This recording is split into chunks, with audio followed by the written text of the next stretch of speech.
All right. Hi, everybody. It's going to be a good show today. I'm on fire. I wore my Mona Lisa shirt for a reason. I think I have to move this over a little bit, don't I? That seems to me in itself to be contemptuous of this process. Don't worry. Please don't mind me. Look, if I have to wear my headphones, I have to clip my hair down so that my headphones. I'm looking crazy. I'm gonna be looking crazy this morning. Please bear with me. I need my headphones so I can get a. Oh, that's so much better. I think I'm twisted up. That's kind of a depressing song to start off with. Why are we on the slow beat? Do you hear what's going on right now? It feels like we already got Roe versus Wade overturned in the station today. Sherelle's playing depressing. I feel like all I need by Drake. God, Lee, can you play something about women's empowerment? You know what? Don't even worry about it, because we're not empowered right now. We have other women fighting to take away the rights of other women. You know, when you have your rights being abridged. Please do not laugh at my clips, please. So now, what is the Department Yeah. of Justice going to do? I'm on. Having the debate. All right, 15 seconds. Here we go. Oh, here we go. I can't hear myself.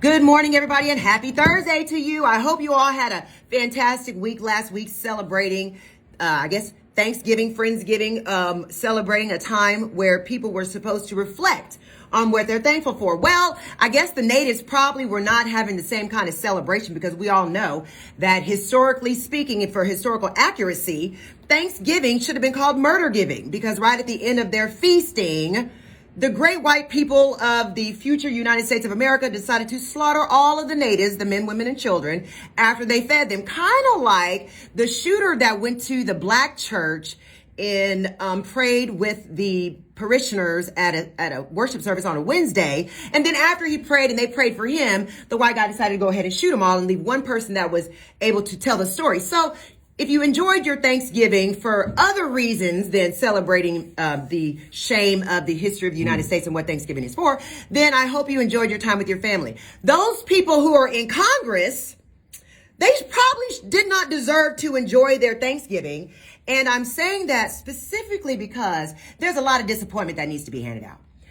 You know, we're going to give some grades this morning on the status of Congress and how they have assisted thus far under the Biden administration, who has control of the House with the Democratic Party, control of the Senate with the Democratic Party, and of course the executive branch, because Biden is a Democrat. But we do not have control of the most important branch of the government when the Congress and the executive branch fails, and that is the Supreme Court. Now, the Supreme Court of the United States has been very well stacked by the Republicans with 6 ultra-conservative judges, 3 of which are Supreme Court justices appointed by Donald Trump. And, you know, with 2 of the justices having been accused of alleged sexual assault, that's with Supreme Court Justice Brett Kavanaugh, and the other Supreme Court Justice Clarence Thomas, who I believe at this stage is the senior justice on the bench, because he's been there for quite a while. And for those of you who don't remember Justice Clarence Thomas, he is a black man that was appointed by Bush 1 to take the place of the departed first black Supreme Court justice on the Supreme Court. I'm remiss. Oh gosh, can somebody please tell me, because I've been so busy running down Clarence Thomas that I forgot about Thurgood Marshall.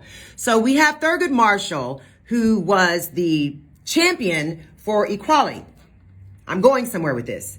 Thurgood Marshall is the champion for equality and was basically single-handedly uneffed the educational system by desegregating schools in Arkansas with the Brown versus Board of Education landmark decision. Well, the Brown versus Board of Education is a landmark decision and is also set a precedent.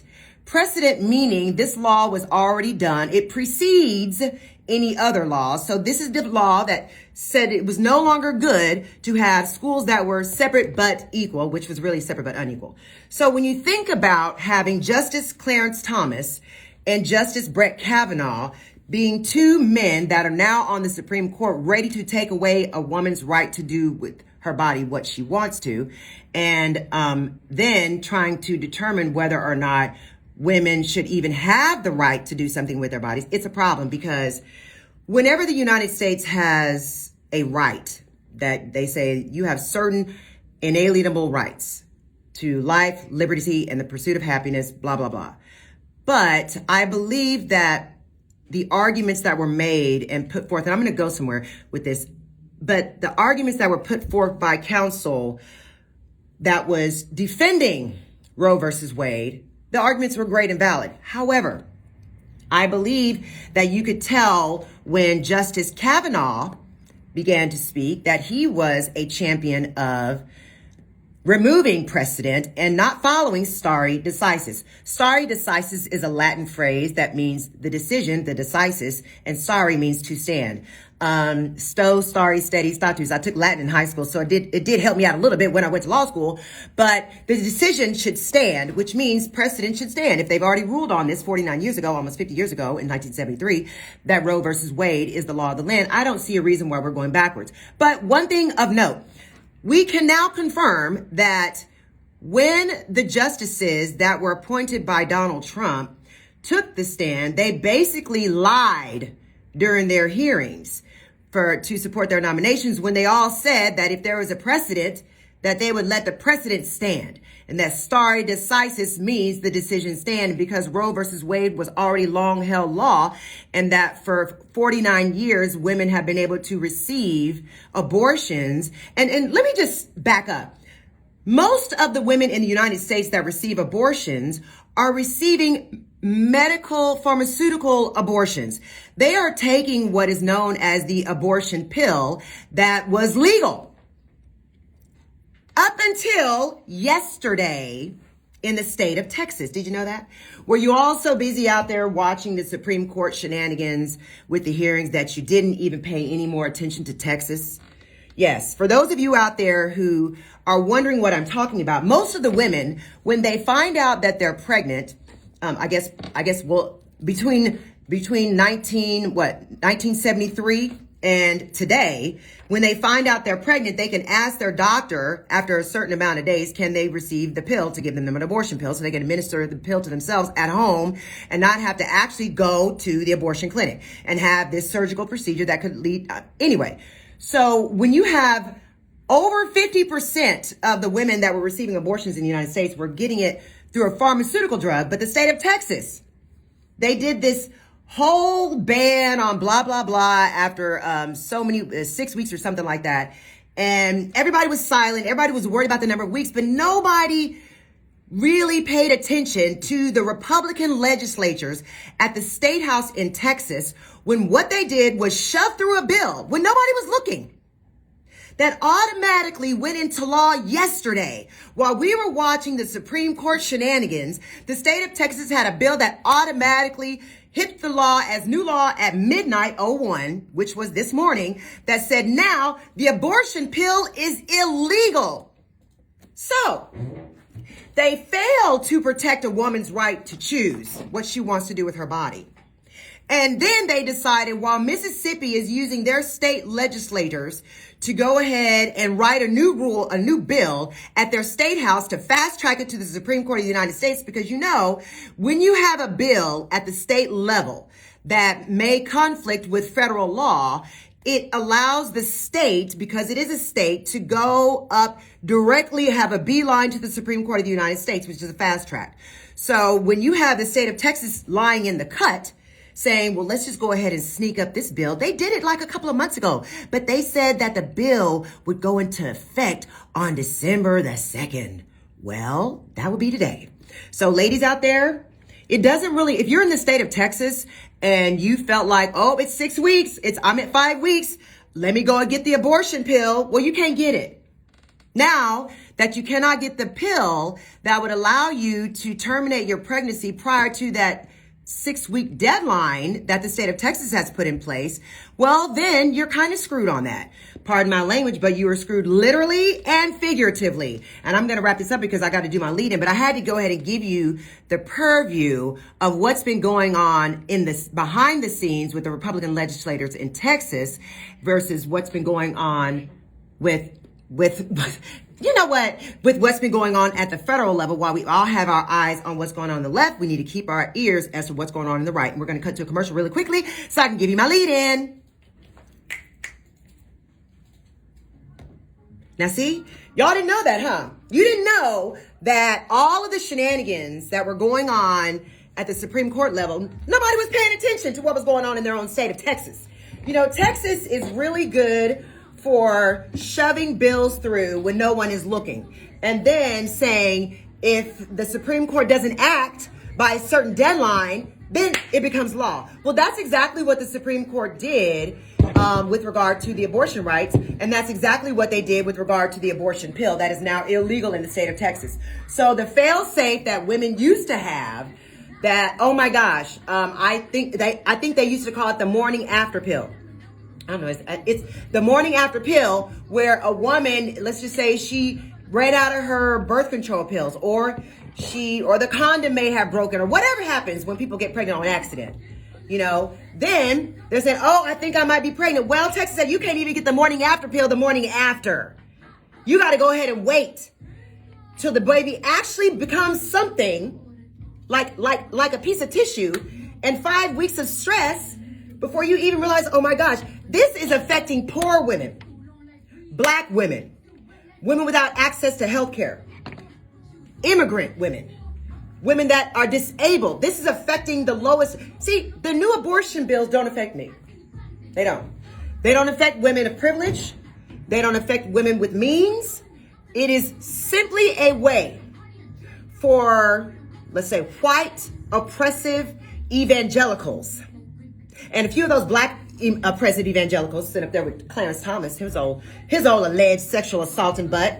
So when you think about, if we're having all these men taking away women's rights, then we need to be more mindful of who we're electing to these positions. And I already said, don't vote for anybody that's already been in office on the congressional level if they have not put their foot down when it came to protecting women's reproductive rights. Sorry, they don't deserve to be in Congress. I'm sorry.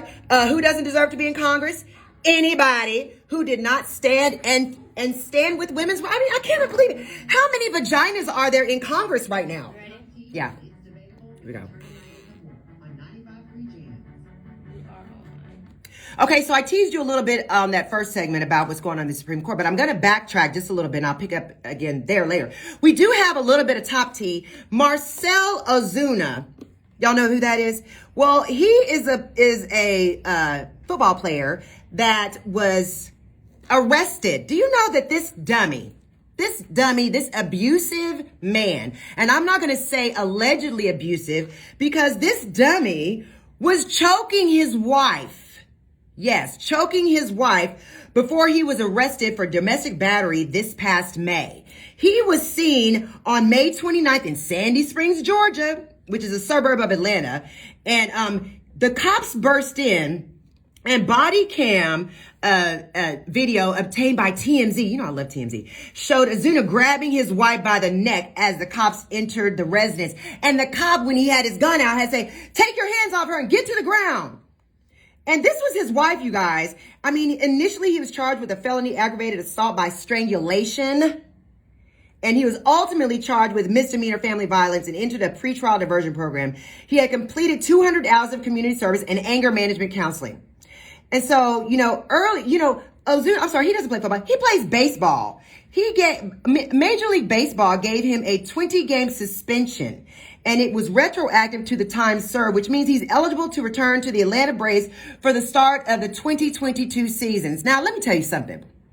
Now, I'm not sure if this woman is going to actually, stay married. I don't know if she stayed married to him or whatnot, but this 31-year-old signed a 4-year, $65 million contract with the Braves. 4 years, $65 million contract.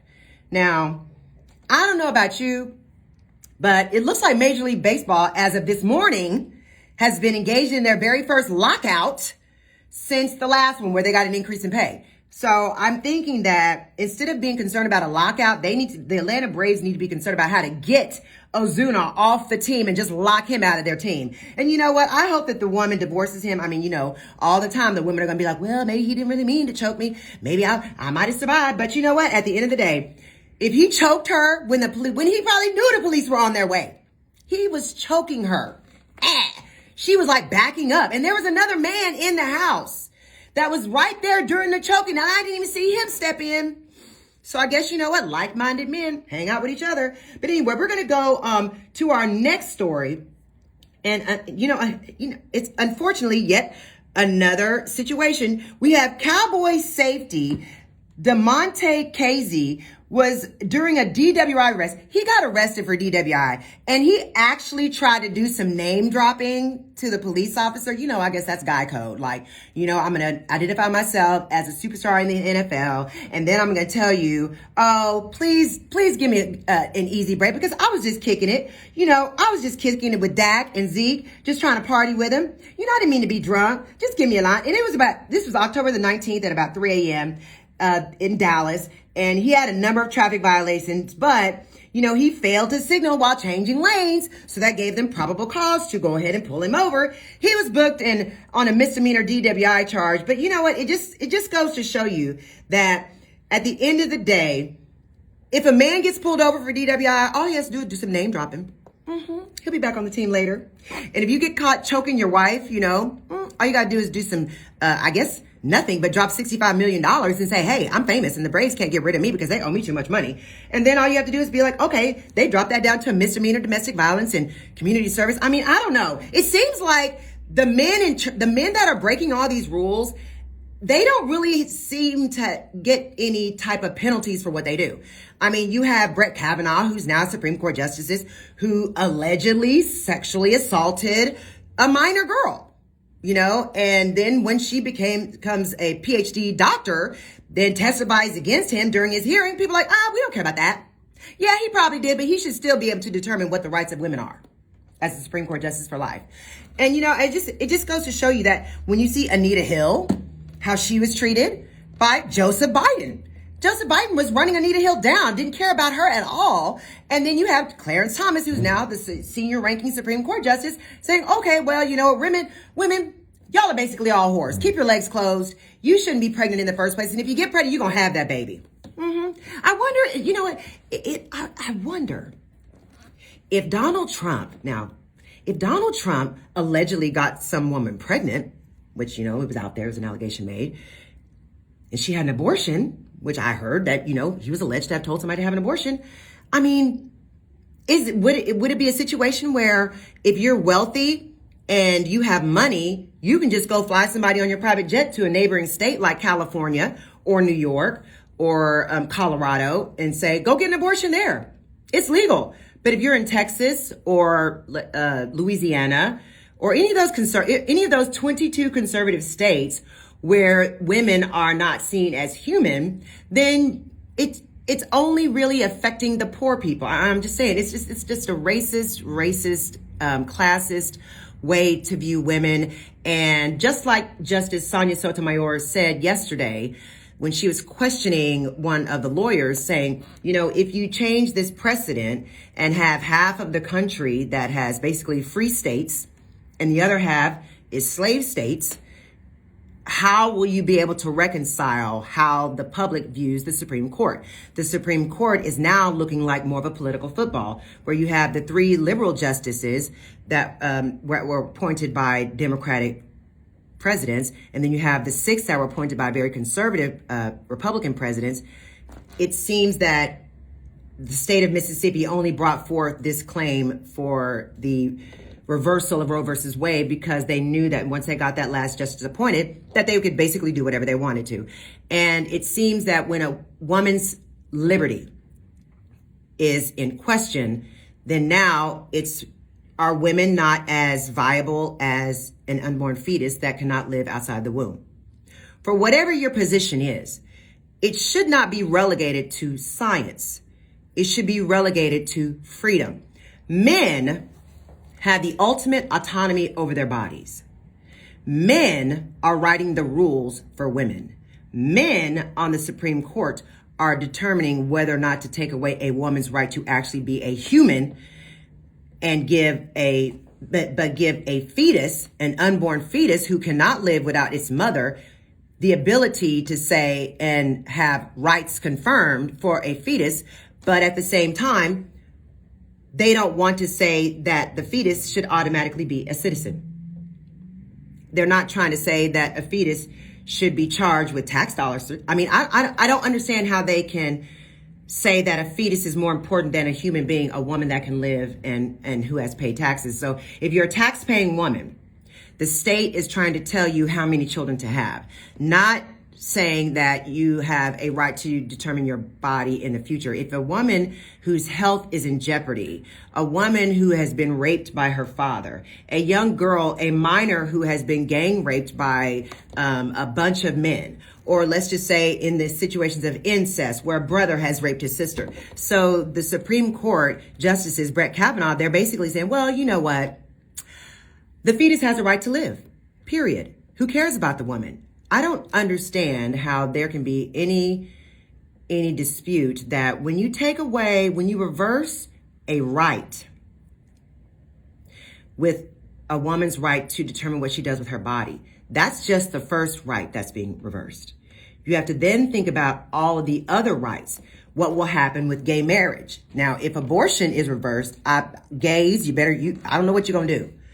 How will they handle it when the LGBTQ community is under attack with their marriage? You know, most of those justices probably were like, well, we don't really feel like they should get married. And based on their own religious preferences, saying that God is in charge. Hey, I don't really think that the Supreme Court has the right to tell you who can get married or who can't.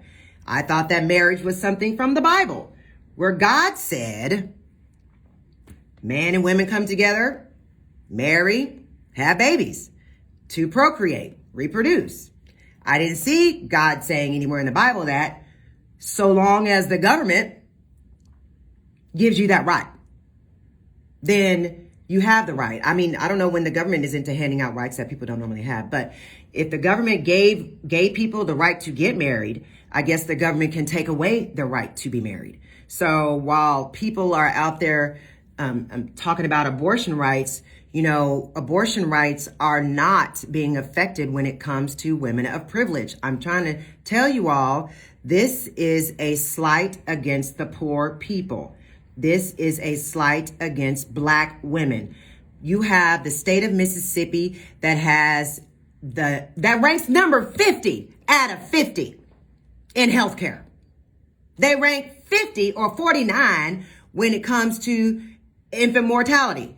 Women are dying on the tables when they're delivering babies. And so if you have the worst state, the poorest state, the least educated state with the highest infant mortality rate, then why are they the ones going before the Supreme Court saying we need to get rid of a woman's reproductive freedoms? I don't understand why anybody would even listen to them, unless this was all to make sure that we take away the rights of women to choose what they want to do with their own bodies, and essentially reverse course on what the Supreme Court has held as precedent. And when you see things happening like this, it should make everybody very fearful. You know, I remember when affirmative action was being discussed in the 90s, and I went to Texas A&M University, very, very white. You know, it was 0.5% African American when I was there. And I just say Black people, don't be offended, Black. So if it's 0.5% Black at a university with, at the time, almost 40,000 students, and you have about 125 Black students, then when you have affirmative action and you have white students saying, well, they lower the standards to let Black students in, that kind of begs the question, if those same people then 10 years after affirmative action filed lawsuits saying this is reverse discrimination and you should not be able to use race when you're determining college admissions. And you then have affirmative action, which was meant to affirm that Black students were being mistreated and not admitted to white universities at a disproportionate level.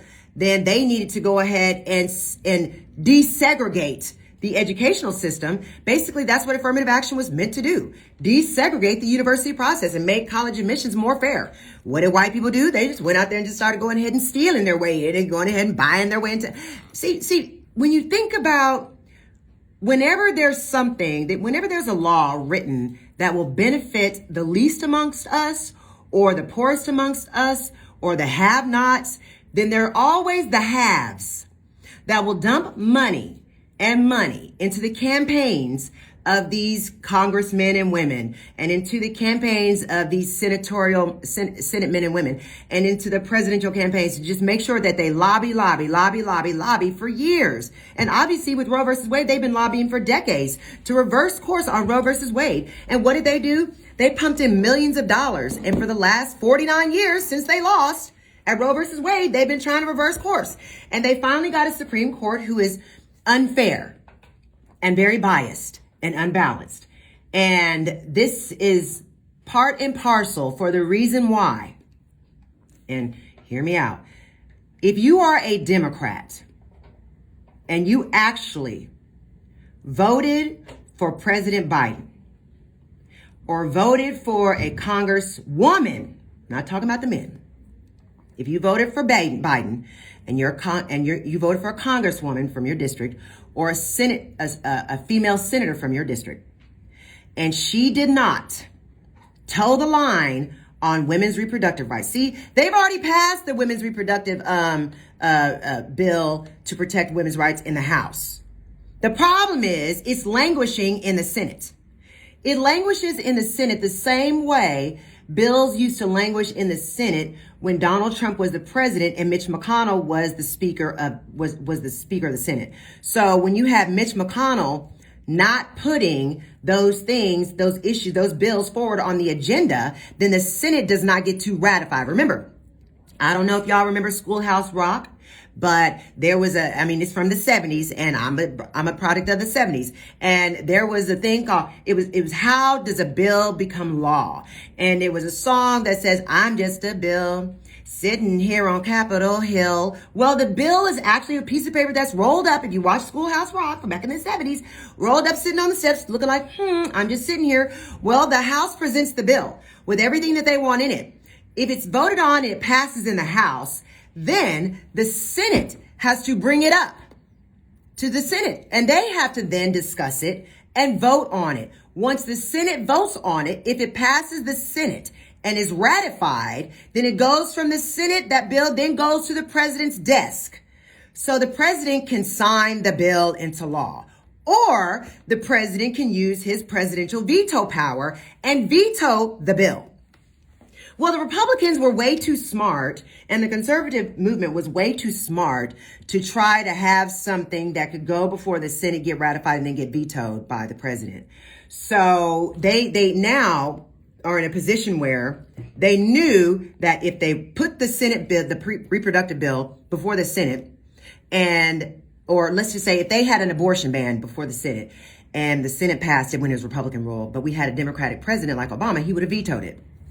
So they basically did an end around and did it at the state legislature in Mississippi and brought it up saying, okay, now we're a state that is bringing this up. So when the state is bringing up something, it begs a federal question. Now it automatically goes up. So instead of, it bypasses how a bill that languishes in the House too long, or a bill that languishes in the Senate for too long and languishes there, and then the person who's in charge, Chuck Schumer, is the Speaker of the Senate.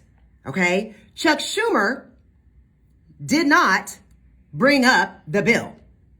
Chuck Schumer should have, and the Democrats should have, and Nancy Pelosi should have done away with the filibuster and made sure that voter protection, which is for the black and the brown people to vote for them, the white people that we put in office to represent black and brown folks all the time, and that the abortion protection should have been put up by the Senate. But no, they didn't do that.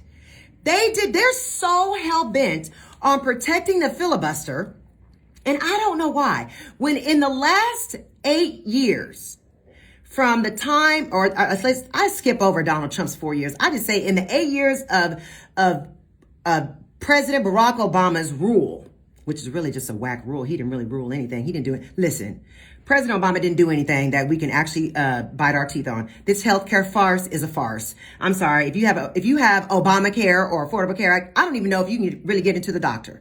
I don't know. Listen, I have PPO.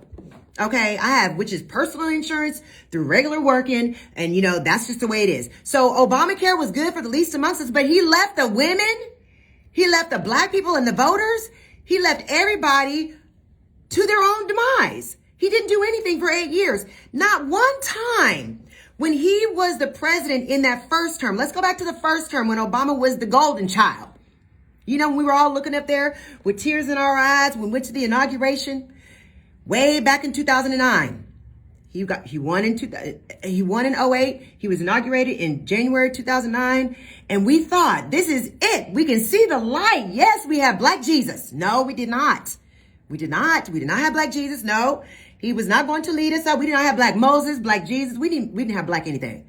We had nothing because Obama failed when he had the legislative branch, the executive branch, and the judicial branch, which is the Supreme Court, which was split.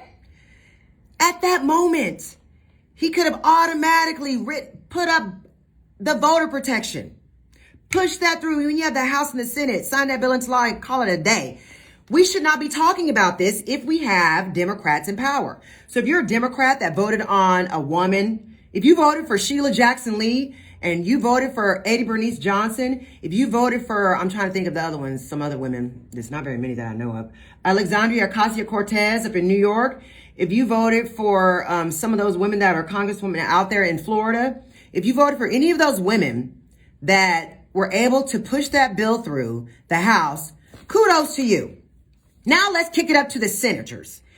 If you voted for your senator, a Democratic senator, and you say, see, Texas, we didn't win. So I'm not talking to Texans. We were never going to have a Democratic senator. And I don't think that anybody who's running in Texas as a Democrat has a chance in heck of winning on the state level because of your raggedy politics and the raggedness of the Democrats. Because guess what? The Democrats failed to do what they were supposed to do on the national level. We did everything that we knocked on we voted for you, Democrats.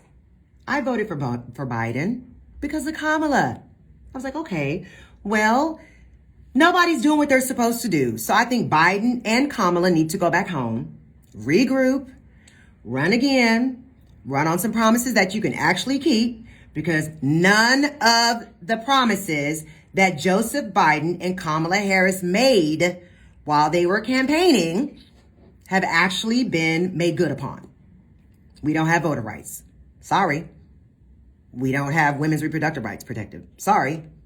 I mean, we still have the Electoral College. Remember that? They were talking about, oh, we need to do away with the Electoral College. That's one of the first things that we're going to address when we're in office. If you vote for us, the Biden-Harris team, we can get things done, blah, blah, blah, wah, wah, wah. Now, Kamala's already working on having she's just trying to keep people employed for her staff, honey. Because the latest person to just go ahead and quit on Kamala was Simone. Simone Sanders, yep, the one with the buzz cut. She's wonderful, but she said, Kamala, bye, I'm quitting. So she was, I think she was the senior spokesperson, advisor, whatever. She was, anyway, Ashley Etienne, she quit on Kamala. She had 2 black women that quit on her. Now, I don't know what's going on behind the scenes, but maybe they just felt like, Kamala, you're not doing what you said you were going to do, because she's not. And then if you have Kamala and Biden having infighting, you have the black woman being led by the white man, who she basically helped him win because that satisfied the black people. Say, okay, we got a black person up in there somewhere on the ticket. And then the women were like, okay, we're going to vote for you, Biden, because we got a vagina on the ticket. Well, guess what? You need to stop voting for people just because they're black or just because they're a woman, because, honey, it's getting you nowhere.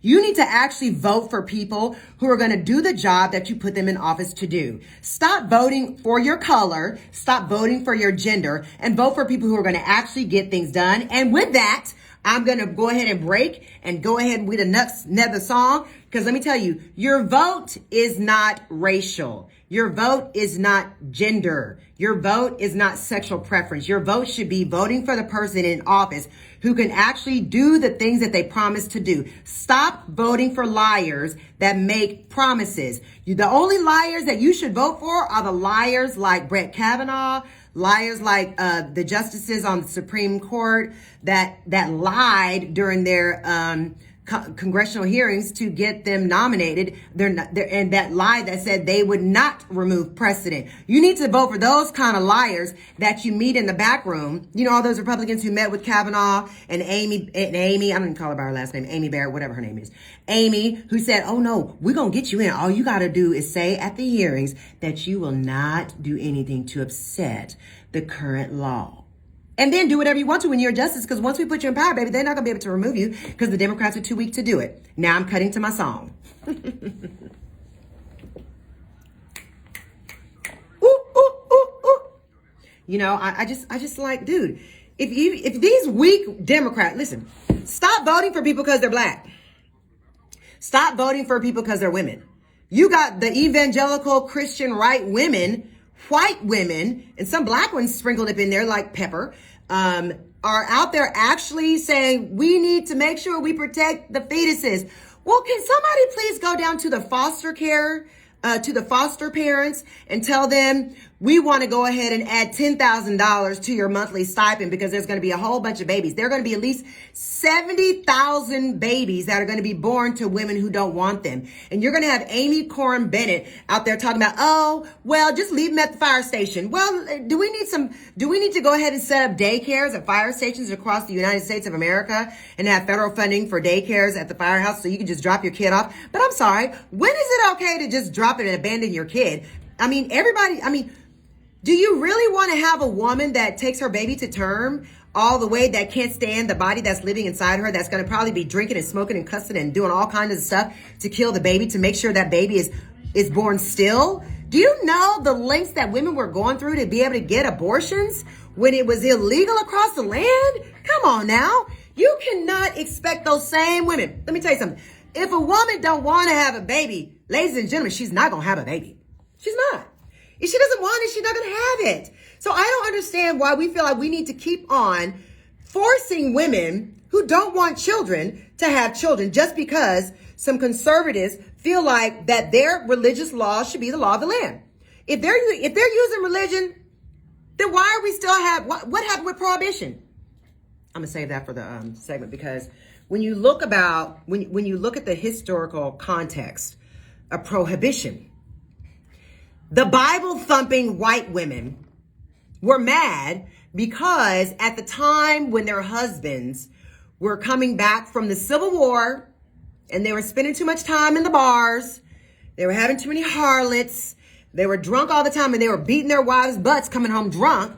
It's not like they were driving while intoxicated. They didn't have cars then. The Prohibition era was started by a bunch of Christian evangelical white women that said that they wanted Jesus to be in charge of the booze because their husbands were getting too drunk. Well, what did they do? Those wonderful Christian women, they decided to get a crew of white men, remember it's all white men that were making these laws, to say we need to prohibit alcohol. And they were successful. But then what happened? The bootleggers made the profits. The bootleggers were the ones that were able to make all the money. And what did that do? It bred the Kennedys. The biggest bootleggers that were out there, able to go ahead and become multi-millionaires off illegally producing moonshine, having speakeasies. Al Capone was bred from the Prohibition era. Do you see where I'm going with this? I've got to say where I'm going with this. I got to save it for the actual show, because then I will be able to tell the people out there in good radio land why it's a bad idea to take away a right that people have already had. I'm ready to go back in. Woo-hoo. You can still talk for a little bit. I do. So I don't know what y'all's feelings are. You know, like I said, abortion affects people differently. It's not going to have the same effect on anybody who's middle class. If a girl is is already having 5 children, and she's already living in Mississippi, and she's already living on government assistance, and then from a Mississippi government that doesn't even have any funding. Mississippi government, come on now, Mississippi burning. We remember who y'all are. Y'all don't care about those women out there. Y'all are just trying to overrun the population with a bunch of poor black and brown people, a bunch of poor people that you know are going to be saddled down. So you may outnumber, the black and brown people will outnumber you by sheer amount of how many babies they're being forced to have. Because a woman without access to health care or access to the clinics to tell her, you know, what she can do to prevent pregnancy. Because, you know, one of those Simple Simon lawyers had the nerve to say, well, as long as you got birth control, we don't need abortion. Oh my gosh. Did that simpleton go to science class, honey? Nothing is ever 100% effective except for abstinence. That's it. Only the nuns are not getting pregnant. And guess what? The priests were fondling the little girls. I'm sure some priests got somebody pregnant out there somewhere. Christian evangelicals. You know how they do. Okay, you ready to go back on? Boo, boo, boo, boo, boo. Okay, we're going back on. So now I gotta back up and say the same thing all over again. Let me see. You know, I'm not really happy with my notes on Papa. You ready? Yeah. You are on. So, you know, there was, we're talking about an injustice. One of the things that we all need to pay attention to, I alluded to it earlier, was that if you voted for President Biden, then you're thinking, okay, he's the Democrat that we put in office, if you're a Democrat, that is going to do what he promised he would do. But guess what? It looks like Joseph Biden is more like Trump. Yes, because the Biden administration, see, this is a social injustice. So the Biden administration agreed to restart as of yesterday. See, all this happened yesterday. Texas making a ban on the abortion pill, which would save the women from having to do that 6 weeks of I guess, being on death row. 6 weeks of death row with no way out. And the only way that they could get out was with an abortion pill. Well, Texas banned that while nobody was looking. And that took effect yesterday. And yesterday, Donald Trump's Remain in Mexico policy, which was forcing asylum seekers to wait outside the United States while their claims were being processed, saying you got to stay your butt in Mexico. Biden, who said, oh, I want to help the DACA kids. I want to do everything to help immigration. I'm going to send Kamala down there. And Kamala, of course, she blundered that mess, talking about, why do I need to go down there to the border? Kamala, sometimes you are so dumb. But Kamala went down there and blundered it. The Republicans jumped all over that. And then what happens? Biden says, you know what? We're going to restart Donald Trump's Remain in Mexico policy that forces asylum seekers to stay in the country where they're seeking asylum from.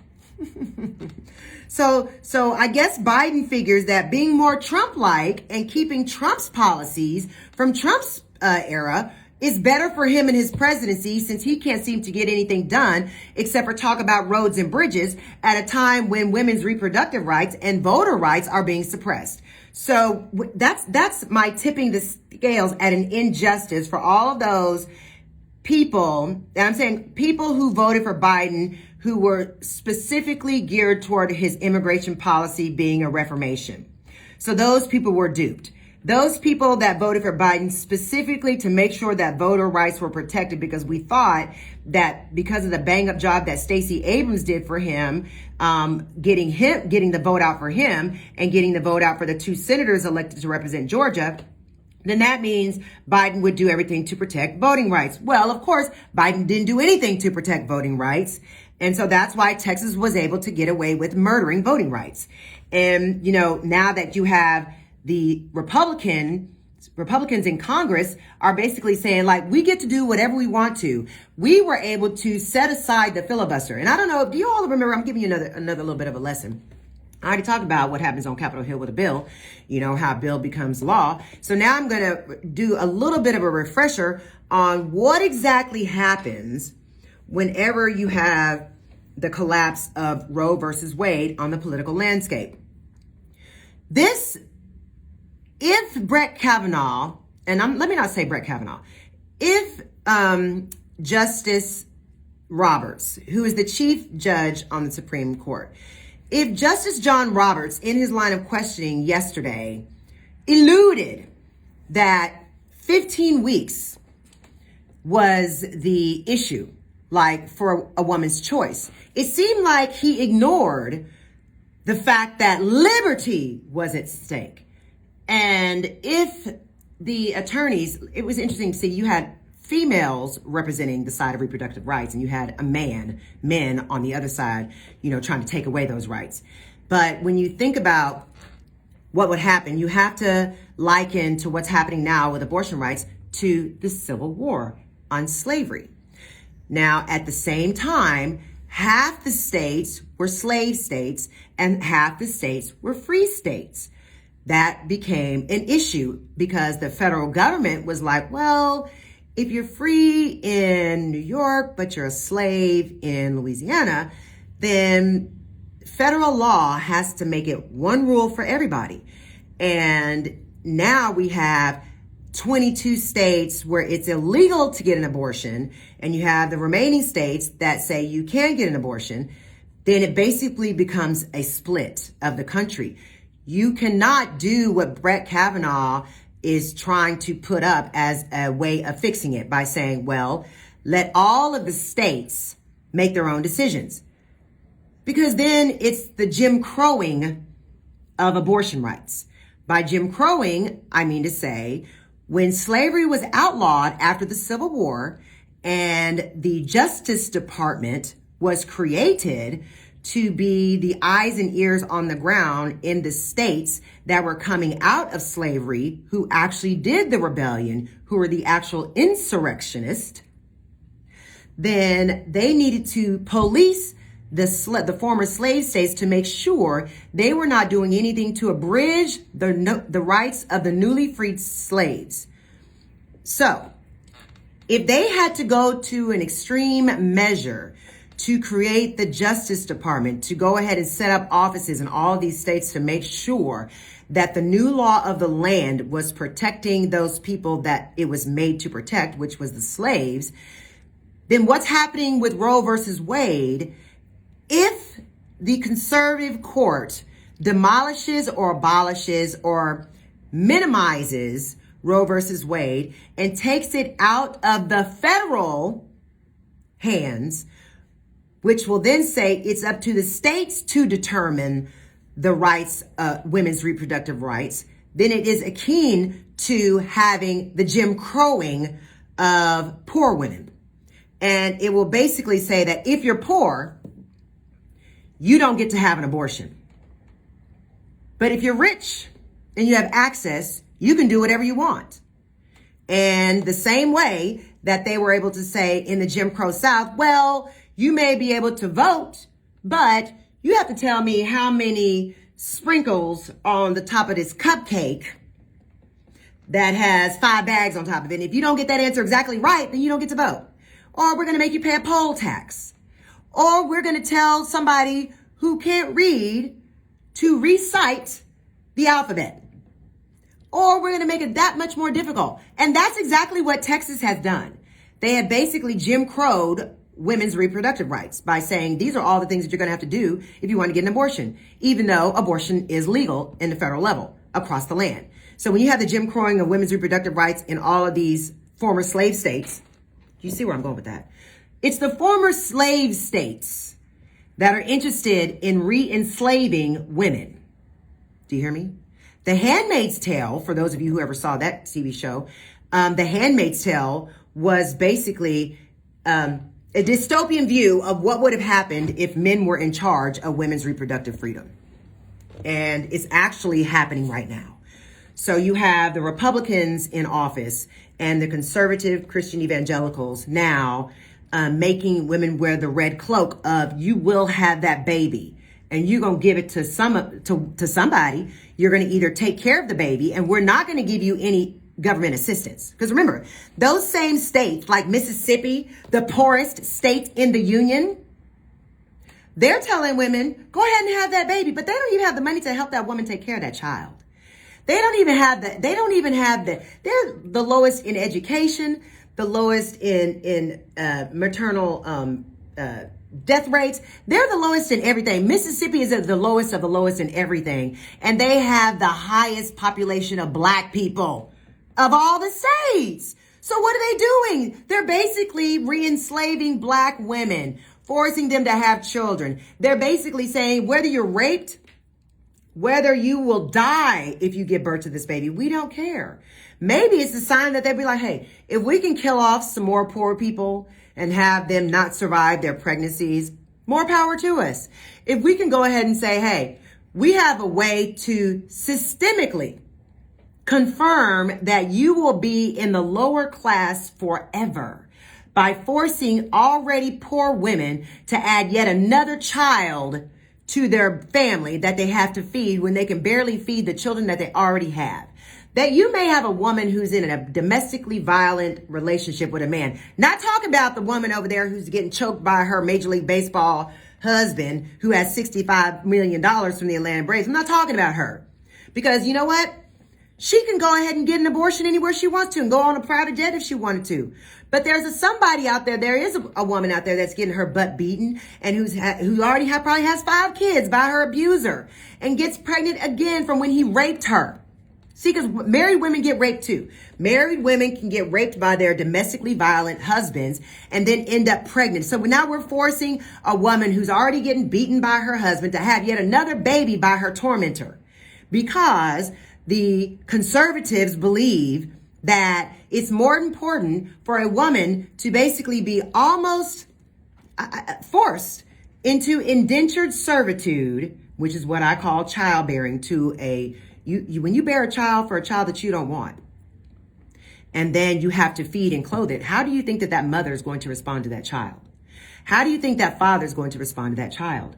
How do you think that child will feel growing up knowing that the mother was forced to have it? How will those other children in the household, where they don't even have enough to spread the food around for the family members that they have currently, sees their pregnant mother stressed out, carrying a baby to term with no insurance?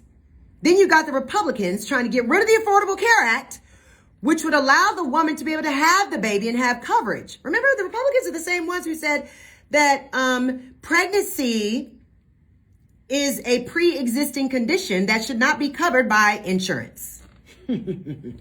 So pregnancy should not be covered by insurance, but erectile dysfunction should get covered.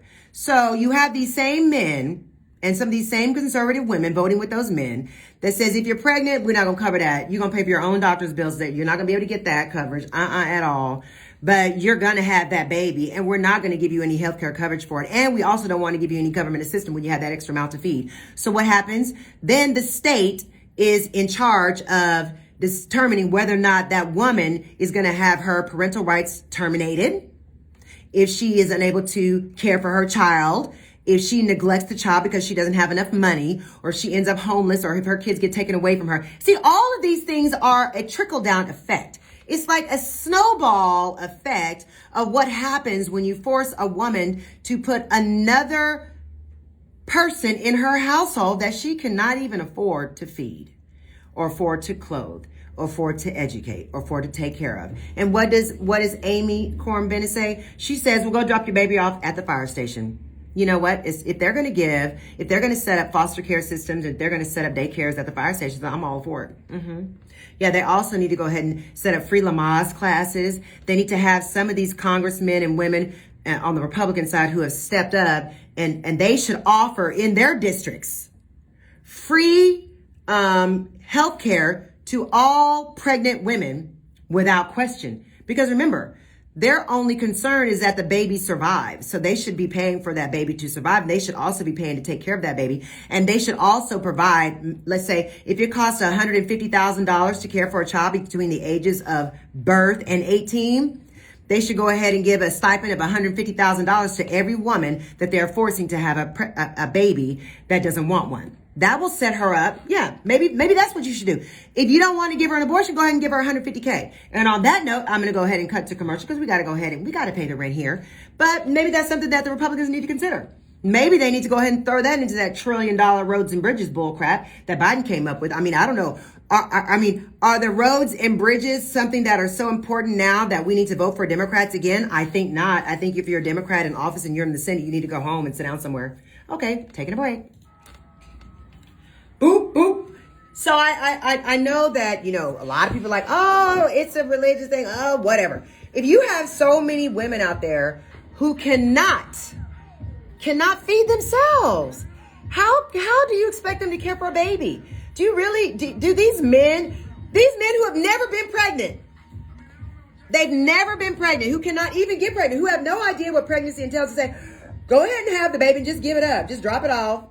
Well, I'm sorry. Would it be easier just to give her an abortion pill so that she doesn't have to endure that? Wouldn't a pill be better than the state paying all of the medical care for their preterm and then post-term children, all these little black and brown babies that are going to pop up all over. Because let me tell you what's going to happen.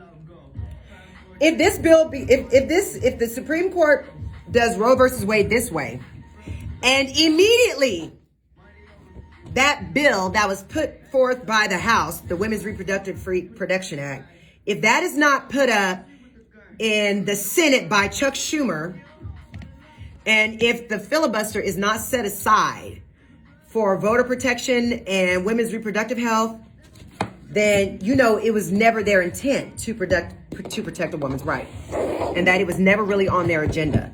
And you have to really think of the people that you put into office. Why are they there? Why are they there? I don't know. I mean, I don't understand why all of a sudden now you have Democrats saying, I really hope that the court does the right thing. Democratic senators, it's up to the court to decide. It's not up to the court to decide. I'm sorry. If the Supreme Court was to determine slavery, if Abraham Lincoln took office and reneged on his promise to free the slaves when he was elected, then what do you think would have happened? If Abraham Lincoln had reneged on his deal to free the slaves, what would have happened? If Abraham Lincoln said, I'll just let the Supreme Court decide because I want to get reelected. No. Abraham Lincoln, I'm sure, was getting death threats. I'm sure Abraham Lincoln, well, I'm sure he got a death threat because hell, somebody made good on a threat. But he didn't care. He understood that for the good of the country, that slaves must be freed, that everybody had a right to life, liberty, and the pursuit of liberty, freedom over your body. I mean, nobody's telling people not to get tattoos. Nobody's telling people not to get their earrings double pierced. I don't get it. I don't get it. If you don't believe that your women's reproductive freedom is important enough to protect, then I think that you need to go ahead and figure out another way to go to. I mean, you need to go and not run. Play another song and not run for office. I just am really just. I just feel like if you ran for office and you're in Texas and you're a Texas legislator and you're one of those Democrats that's never going to have power, first of all, if you're a Democrat running for state rep in Texas, there's a new vacancy on the horizon. I'm going to switch my abortion gears. This clip is actually hurt in the back of my ear. I got to put in there. Put too much oil in my hair today. No. Okay, ready? Let me see. So yeah, I'm just really like, I don't want to hear any more of the lies they like to tell you. You know, I just feel like, you know, if we collapse Roe versus Wade, we're all screwed. You know, let's see. Rick Scott, the chairman of the National Republican Senatorial Committee, demurred when he is asked whether he believes abortion will be a motivating issue for Republican voters. He doesn't believe that abortion is a big issue. He thinks inflation is a big issue. Well, inflation is a big issue. Yeah, but not as big as abortion. I think that with 60% of the United States being pro-choice, it's already been well established.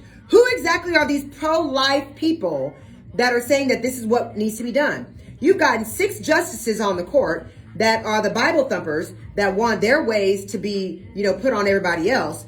But then you have the 6 justices who are lifers, appointed for life, that gets to determine what happens in somebody else's life forever. That's a problem. We need to go ahead and talk about removing the justices. No justice. I mean, we can't, listen, actually, we can't remove the justices. We couldn't even remove Donald Trump with all the buffoonery he was doing. You know, the Constitution is almost a farce. I really feel like the Constitution is not as authentic as we deemed it to be. Nobody is actually enforcing the rules that are put in place to be a fail-safe for us, to protect us against the tyranny of the court when the court becomes politicized. And politics has no business in the Supreme Court, because the Supreme Court is supposed to be the ultimate arbiter of the law. They're the last place where you can go for fairness, but not now. No, not now. It's just really, really terrible. But what's up? Listen, let's talk about 10 million is a point of question.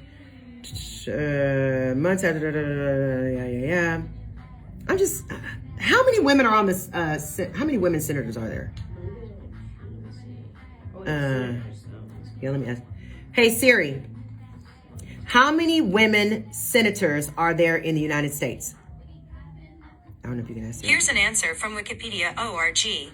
As of January 2020, there are 26 women serving in the United States Senate, 17 What? Democrats, and 9 Republicans, the highest proportion of women serving as U.S. senators in history. Mm-hmm. See? I was going to have her repeat that. I'm going to have her repeat that on there. I'm going to lead in with that.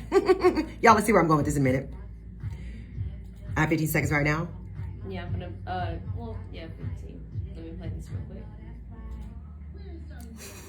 Y'all are going to hear this. She knows everything. She knows more than damn senators. Ready? Okay. You are. Okay, we're back. And so I have a very important question I'm going to ask a woman. Hey, Siri, how many women senators are there in the United States? Here's what I found from Wikipedia.org. As of January 2020, there are 26 women serving in the United States Senate, 17 Democrats, and 9 Republicans, the highest proportion of women serving as U.S. senators in history. Thank you. So what that says is right now, there are more female senators than there are men.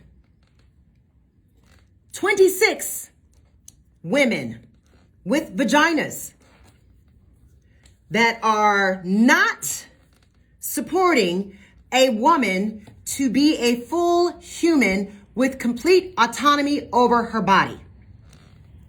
26 women make up the majority. That is the 51% needed to actually go ahead and have Roe versus Wade, women's reproductive rights, codified. Period. End of discussion. If you have 26 women and it's not about politics, then I want to know why all 26 women have not joined a women's caucus, a women's right to be human caucus, a women's freedom caucus to protect their freedom, when actually, if they took it to a vote, and if you only voted on gender, see, I said I don't vote on gender and I don't vote on color. I vote on because it's right. Well, guess what? If none of the men thought that women were actually human and that women should actually be able to determine what they do with their bodies, if none of the men voted in favor of that, the women could still win. So how is it that when you have a majority female Senate, that we simply cannot get Chuck Schumer to bring the bill on the floor of the Senate? Chuck Schumer doesn't have a vagina, but 26 women do. And if those 26 women would stop focusing on abortion, and start focusing on equality and liberty. Equality meaning if men have the ultimate autonomy on what they do with their bodies from birth until death, then women deserve that equal right, period. If they just confirm that women have the ultimate autonomy with what they want to do with their bodies at every stage from birth until death, that resolves the issue. It no longer becomes a abortion rights issue. It becomes a freedom to do what I want to do with my body issue. It becomes an Amistad issue. It becomes a slave ship issue. It becomes a what are my rights issue. It becomes a why do you have more rights than me issue. The same issues that black people were saying. Why do white people have more rights than us? We can all walk and talk the same. We're all humans. So when you dehumanize a certain gender, there are an estimated 146 million women living in the United States. Roughly half the population of the country is female, but a majority of the senators are female. The Vice President of the United States is a female.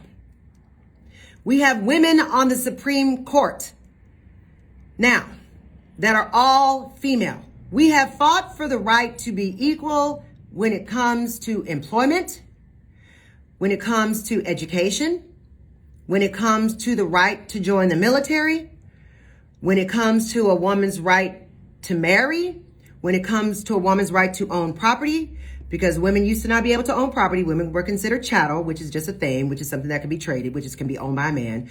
If women have fought for all of these rights to be equal with men in all things that we do, then why are women in the Senate not joining together to fight for the right of women to be human, to be 100% human and free to do what we want to do with our bodies? There has been no change from 1973 to 2021 that would say there's a justification for changing a law that has been precedent for 49 years. There's been no change in a woman's right to receive care. There's been no change in a woman's right to have contraception. There's been no change in access to contraception. There's been no change in access to healthcare. As a matter of fact, if you want to give the women the same access, then why are you then saying you're not human enough to determine what you do with your body, even though you pay taxes? So I don't know why women should have to pay taxes when they're not given all the full rights under the Constitution to actually be able to be human. If I'm not a full woman who has a right to do with my body, then why should I pay taxes? My fetus doesn't pay taxes. So why should women pay taxes? Maybe all the men should cover the women's taxes, since obviously you're not going to be able to get that child tax credit. Because remember, the conservatives decided if you have more than 4 kids, we're not going to pay you, because they didn't want the welfare moms getting paid anything extra and being forced not to work, to be lazy. So now they're creating new welfare moms. They are now creating a brand new generation of welfare mothers who are stuck on the very system that Republicans complained that the women are on in the first place. That now Republicans don't even want to fund welfare. They don't want to give affordable housing. They don't want to give out food stamps. They don't want to make college tuition free. They don't want to make it free for you to be able to go. They don't want to wipe out the collegiate debt that goes along with you not being able to afford your own college tuition. They want to go ahead and put more and more poor people at greater risk of becoming homeless with their newly born children on the street. You said, no, that's a new thing. You now see homeless people out there with their kids out there begging. You see women with children, with their children holding up signs when they should be in school. You see these same people out there that say, I've seen a pregnant homeless woman. And I thought to myself, wow, way back in the day, not too long ago, a homeless woman could have gotten free care from Planned Parenthood to terminate a pregnancy. She could have. But now you're going to have homeless women out there that are going to get raped while they're homeless. They're going to be impregnated, that may have a drug problem, that are now going to be crackhead moms, pregnant, who are still using, who don't have access to health care because you shut down all the Planned Parenthoods, which you give free health care to poor people, and even illegal women or women who are here illegally were able to get health care, able to get contraception. And now you're creating a new bottom society of women, a new underworld where you're going to have abortions being administered by people with no training. Because when a woman wants to get rid of a baby, she will. You're going to have women jumping off buildings.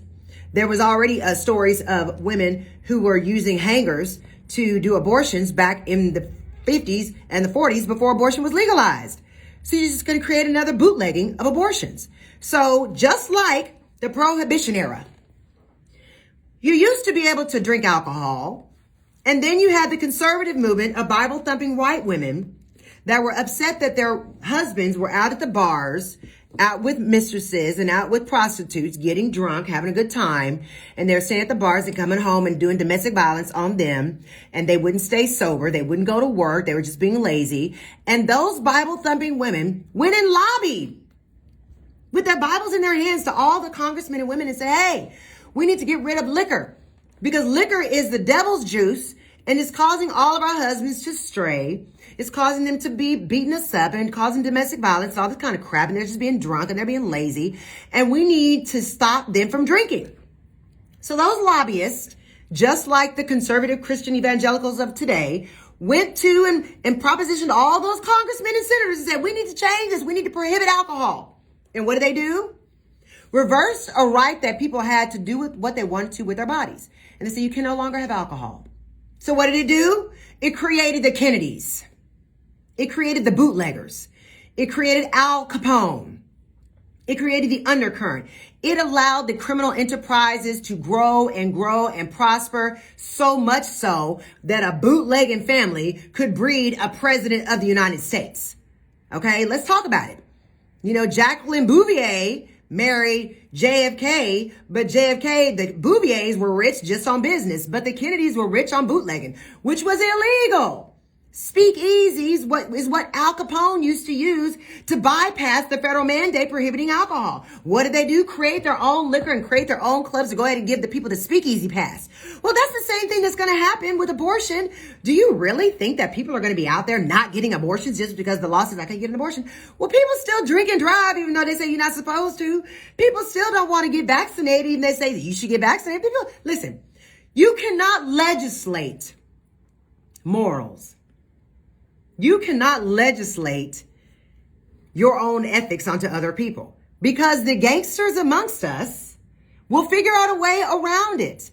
And what happens?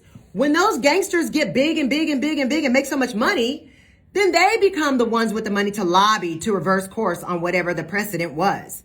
So thankfully, the Kennedys, the Al Capones, you know, those people were so prolific in violating prohibition that they said, you know what, we become the new millionaires in the country. So now we want to pay the lobbyists to put our people in office to go ahead and reverse prohibition. So that's what happened. That's why we're all drinking. So what happened? You know what? Prohibition then allowed people to use illegal means to profit off of a bad law. So you're going to have underground abortion clinics, people using hangers, people throwing themselves down flights of stairs. You're going to have all types of scenarios where people are going to be drinking poison. Just people are going to try to find an illegal way to get the abortion pill because they can't get it in Texas as of this morning or as of midnight 01. You can't get an abortion pill. They can't get the morning after pill. But the rich people, listen, you can get it in France. You can get it in all the liberal countries where they believe that you should not legislate a woman's right to choose what she does with her body. Only in America do you have morality being put forth by the very Republicans and conservatives that believe that everybody should be able to walk around with an AR-15 and gun down people without a license. Yes, in the same country that says you need to be able to bear arms and shoot on contact. You need to be able to protect your property with deadly force. You need to allow unarmed black and brown people to be killed by police if the police felt threatened by somebody with a donut and not a gun. You need to make sure that white privilege is protected and that blacks and browns and poor people are pushed down so far in society where they can never see the light of day. You cannot guarantee economic success when you unduly burden a woman to have a child that she does not want, when she's already too poor to care for the children that she already has. You simply cannot do it. And the political landscape will be shaken up because guess what? If they do what Brett Kavanaugh was alluding to should be done, which is leave it 100% to the states to determine the states' rights to choose and completely take the federal government out of all of it, well, then you're going to have a whole lot of people popping up with these new businesses, namely myself, that says, what is a good way around this, dehumanizing of women? Well, maybe we need to figure out a get away for these women who need abortions outside of Texas. Maybe we need to figure out a way to go ahead and get them to other states where they have their rights. Maybe they need to go to California. Maybe we need to go ahead and do away with all the Republicans that are in power in the state of Texas. Maybe Governor Abbott, maybe the lieutenant governor, the governor, everybody in the top levels of state government in these conservative states that are reversing course on women's reproductive freedoms. Maybe they need to all be put out of office. And maybe just those senators, those women, those 26 women, I don't care what party you are. If you have a vagina and you're a senator, shame on you. If you did not automatically stand for women's rights. I remember when Brett Kavanaugh was doing his hearings to be confirmed. And you had those women, was it Claire McCaskill? Those Republican women up there trying to say, oh, Brett Kavanaugh, he's exactly what we need don't mind what happened to Dr. Blasey. Don't mind what happened to her when she was a minor child being allegedly sexually assaulted by Brett Kavanaugh when he was in college. You know, he was drunk allegedly at the time, you know, but then remember, prohibition was outlawed. So Brett Kavanaugh got to be drunk and got to have a whole bunch of college parties and just fill up on women, and then get to become a Supreme Court justice and determine that women are not really human after all. We should not be able to determine what we do with our bodies, but the fetus should be able to control what the mama does.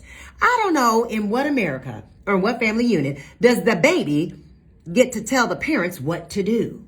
I don't know. If you're not going to give women who you're forcing to having these children a stipend of about $150,000 per child that you force them to have, you really should not tell them what to do in their households. I mean, I guess because you have the single issue voters that, let's just take the Latinos that like to vote Republican. They vote against their own interests when it comes to conservatism because they're voting on a single issue, which is abortion. If you are a Catholic and you're anti-abortion and you've been voting only on that, then how are you voting on the other issues that Republicans put up to dehumanize minorities, to dehumanize blacks, to dehumanize Latinos, to dehumanize people who are seeking asylum? And now you got Joseph Biden, who's right on there with the Republicans, saying, okay, you're going to stay your butt in Honduras or Mexico, wherever you're from. You can seek asylum in another country where you're trying to run from. If the cartels are trying to kill you in Mexico, go ahead and stay there until they kill you while we were looking at your paperwork. Come on now. I mean, I don't understand what the way of the country is going. And then you have the very same Republicans that are now refusing to submit to Congress and appear for the congressional hearings. We have Clark, who is not showing up for the January 6th hearing and refusing, saying that, you know, he doesn't want to attend, I guess because he saw Steve Bannon do his dog and pony show last week, saying he was going to refuse to show up and he was not going to submit to blah, blah, blah.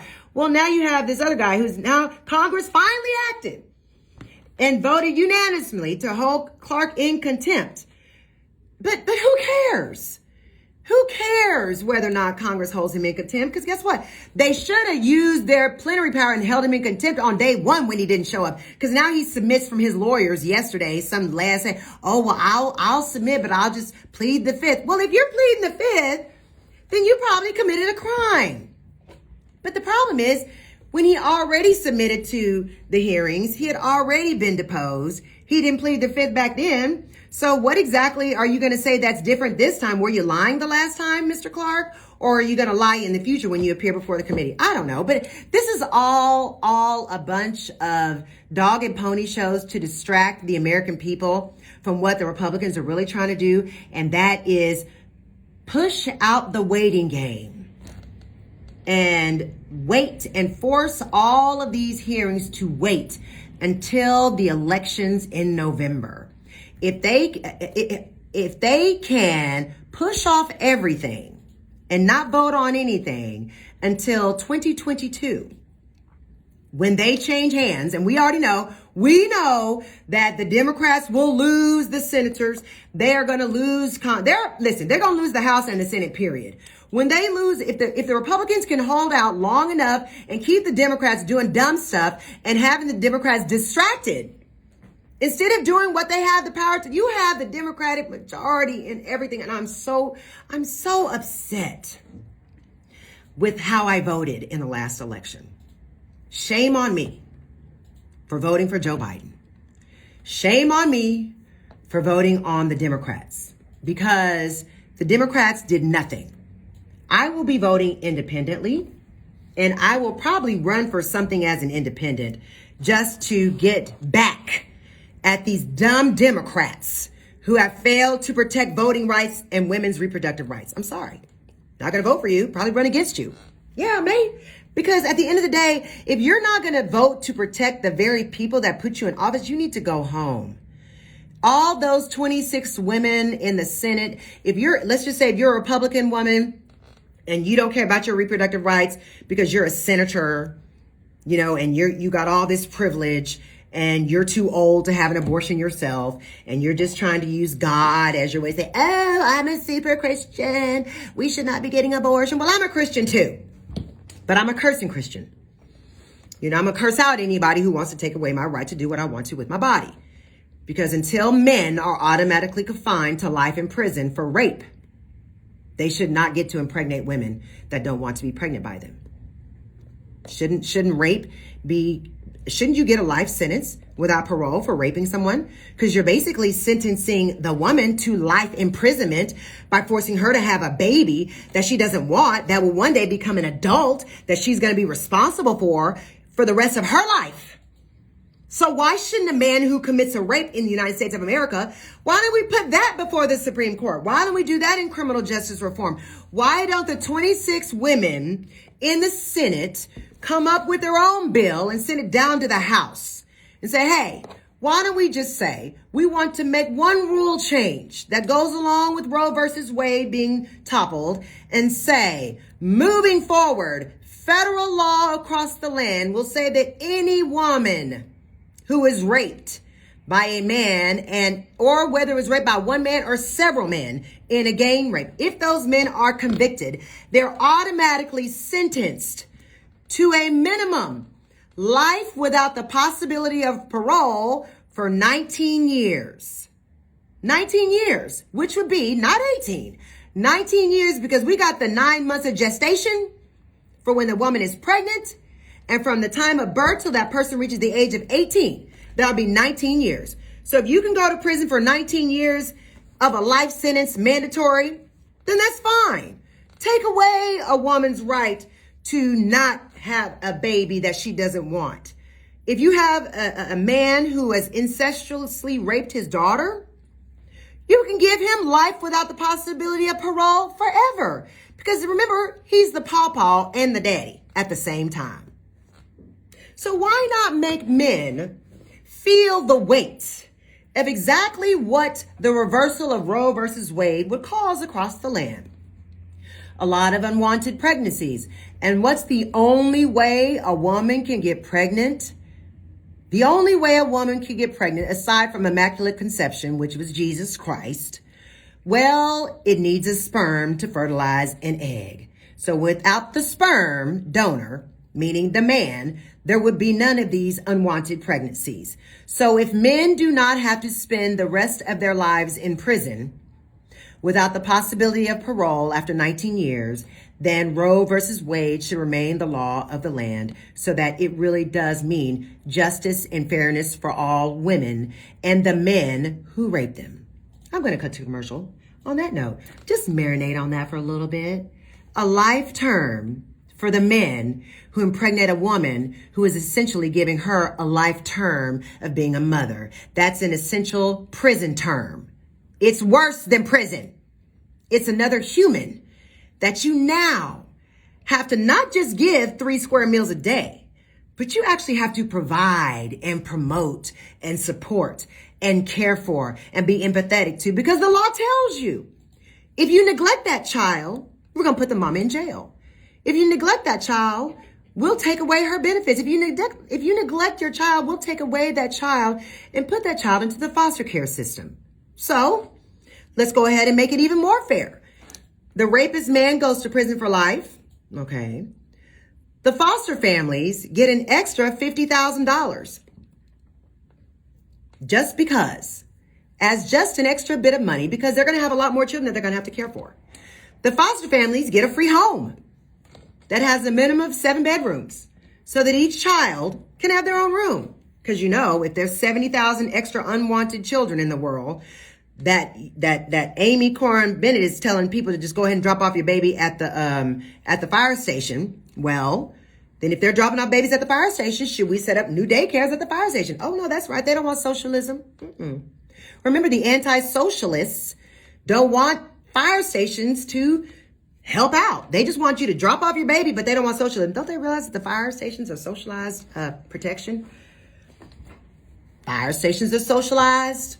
Public libraries socialized. But no, you don't want caring for children socialized. Let's just make sure that we just keep all the women to serve the sentence and let the men get off scot-free. So while the woman has to stay at home and have the baby and be pregnant by a man who she may not even know or who raped her, and then she has to be forced to care for the child, and if she ends up on welfare, has to then fight her congressman or woman who then said that she should not be entitled to extra stipend because she has an extra baby. I mean, where's the justice in that? If the Democrats do not figure out a way to increase the number of justices on the Supreme Court, to bring back the balance of power or reverse course on whatever's going on, we will all be one step away from shackles. Women will be one step away from the Handmaid's Tale. Women and men will then realize that they have the ultimate authority over a woman's body. And for those men out there who are writing these laws and these women out there, I mean, really, it's just really, you can only be shamed about the number of women on the senatorial. I didn't even know that they had 26 women senators. 26. That's the majority. I mean, when you have that majority and you don't use that power, it's just like the Democrats having the executive office of the presidency and the Senate and the Congress and still not acting in the best interest of the people. The 60% of the United States citizens that want to keep a woman's right to choose. Let's talk about who this is affecting. There are, even in the Republican faction, they still want abortion. In the Democratic, the Independents, the Libertarian, and the Green Party. That's the majority of the Americans that want abortion to be legal. So who are these outlying people who are now trying to mainstream the pro-life movement? When you have people that want to mainstream something that should not be mainstream because most people don't want it, then you have to wonder, what is the ultimate purpose and goal of those people that are trying to usurp the rights of people? I thought that whenever you hear Republicans talk about fairness, they want equal justice for all. Equal justice for who? The privileged? Yeah, if you want the states to determine what's fair, the states have already shown that they couldn't get it right with slavery.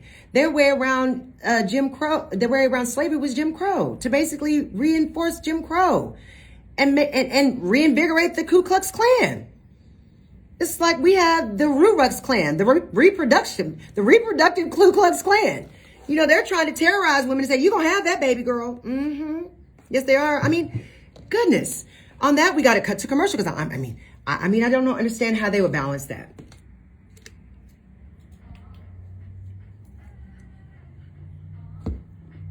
Yeah, I really feel like, at the end of the day, we are on the precipice of a reversal. I think that this is basically the Civil War again. It's the reproductive Civil War. We're not going to be able to, hell, we don't have any rights. If you're not up there trying to fight against the 26 women, how many, let me ask. Hey Siri, how many senators are Democrats in the United States? Okay, I found this on the web for how many senators are Democrats in the United States. Check it out. So it says there were 52 Republicans and 46 Democrats at the beginning of the 115th Congress. And then, let's say, but when you have Democrats like Kyrsten Sinema, who I don't know where she stands on women's reproductive rights, but she had a whole lot to say about not wanting to go forward on the infrastructure bill. And I got to respect that, but I don't see her standing up and saying we must go ahead and put up women's reproductive rights. Is that because she's a lesbian? And she just feels like, well, it doesn't really matter. It doesn't really matter about reproduction because I believe that reproduction is not that important. That could be what she thinks. But when you have a Democratic woman who is hell-bent on stopping a bill for infrastructure, but won't say why. If she's not going to put her foot down and say, I'm not going to do infrastructure bill unless a woman's reproductive freedom is protected or unless voting rights are protected, then what is she trying to protect? I don't know. Or you have the Green Party saying, we're not going to sign on with what you want if you're not going to go ahead and make sure everything's green. Well, you have to stand for something. You cannot simply just be one of those people in the world who's just like, well, I want to stand up for this particular issue, but I don't really care about the other ones. If you're a woman with a vagina, I'm not talking about you trans. See, because remember, trans women, I don't see them trying to stand up for women's reproductive rights. Not the same way they like to stand up for the LGBTQ rights. Aren't they trying to be women? Why wouldn't the trans women want to stand up for reproductive rights? Shouldn't there be a whole lot of people saying, hey, hey, hey, hey? I mean, I don't know where they stand on that. I don't know if that's the time where they like to shriek back and say, well, we don't want to do so much supporting on reproductive rights because we just got to make sure we protect our trans rights to say that we're a woman when it benefits us. I mean, I'm just really surprised that, we didn't hear more about the abortion pill ban in Texas I didn't hear any of the Texas, I didn't hear the Texas senators talking about it. Yeah, because they're both Republican. I didn't hear, what I did hear was that Matthew McConaughey is not running for governor. Thank God. But guess what? Beto O'Rourke, he's running for governor. I don't even know. Listen, I don't know if he's going to win or not, but it would be nice to have a balance of power at the legislative level when it comes to the rights of women and when it comes to protecting Black people and the underserved, because the conservative movement needs to basically be called the privileged movement. I mean, okay, hold on. And, I'm just so mad about that. So we need to talk some happy news about Ahmaud Arbery. We were off last week when we got that wonderful verdict in the Ahmaud Arbery matter, but then you had the Simple Simons of, Oh no, former child actor from Beast of the Southern Wild. She was shot in New Orleans. Okay, so yeah, we're gonna, do I have a story for, let me see. Bill Cosby, was he trying to be? Let's see, Stacey Abrams. So we're gonna do Stacey Abrams and Chris Cuomo. And, but before that, I'm gonna do the Lieutenant Governor of North Carolina. Confronts Democratic lawmaker over LGBTQ lynching speech. And then I'm gonna go ahead. I'll do the North Carolina Lieutenant Governor, who's a Black Republican, who made this announcement. I know that he's getting backlash, but I'm kind of on his side. Oh my God. Okay, here we go. You are on. Okay, we're back, and I'm going to get off the abortion just for a little bit, but I am going to talk about some of the GOP lawmakers. Now, I always say it doesn't matter what color you are. You got to vote for your principle, vote for whatever's right, and vote for who's going to do exactly what you want them to do when they're in office. And the North Carolina Lieutenant Governor confronted a Democratic lawmaker over the LGBTQ lynching floor speech that she made, equating Black people and their plight with gay people and gay rights. Now, this was reported on Fox News. It says North Carolina's Lieutenant Governor, a Republican, and the highest ranking Black official in the state. Now, I'm from North Carolina, and my daddy went to North Carolina A&T. Go Bulldogs. But he confronted a Democratic lawmaker after her speech on the Senate floor. He felt she equated violence against the Black community to the hardships of the LGBTQ individuals. And it was a heated exchange between Lieutenant Governor Mark Robinson and State Senator Julie Mayfield, a Democrat, and who's also from a more liberal city, which is Asheville.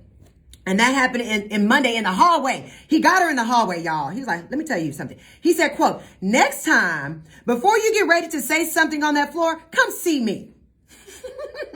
That's what that brother said.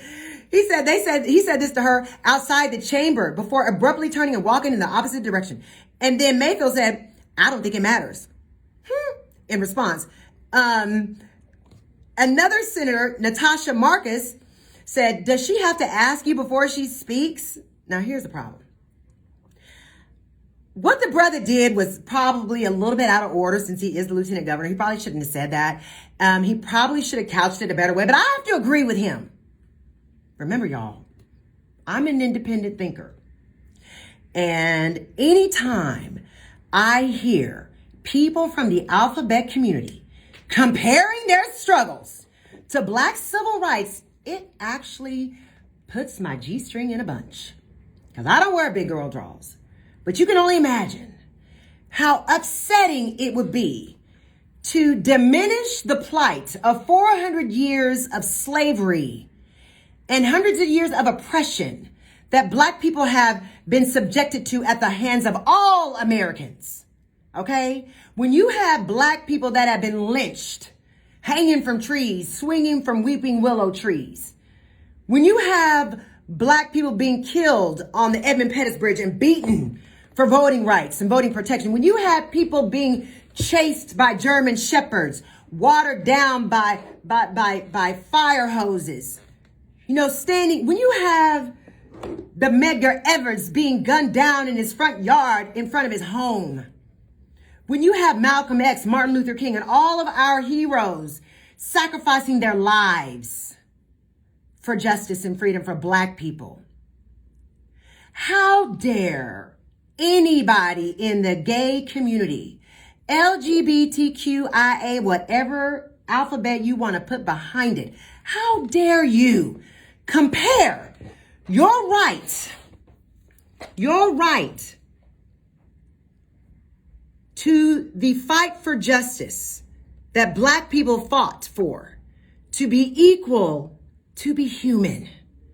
See, LGBTQIA, y'all got your own set of problems.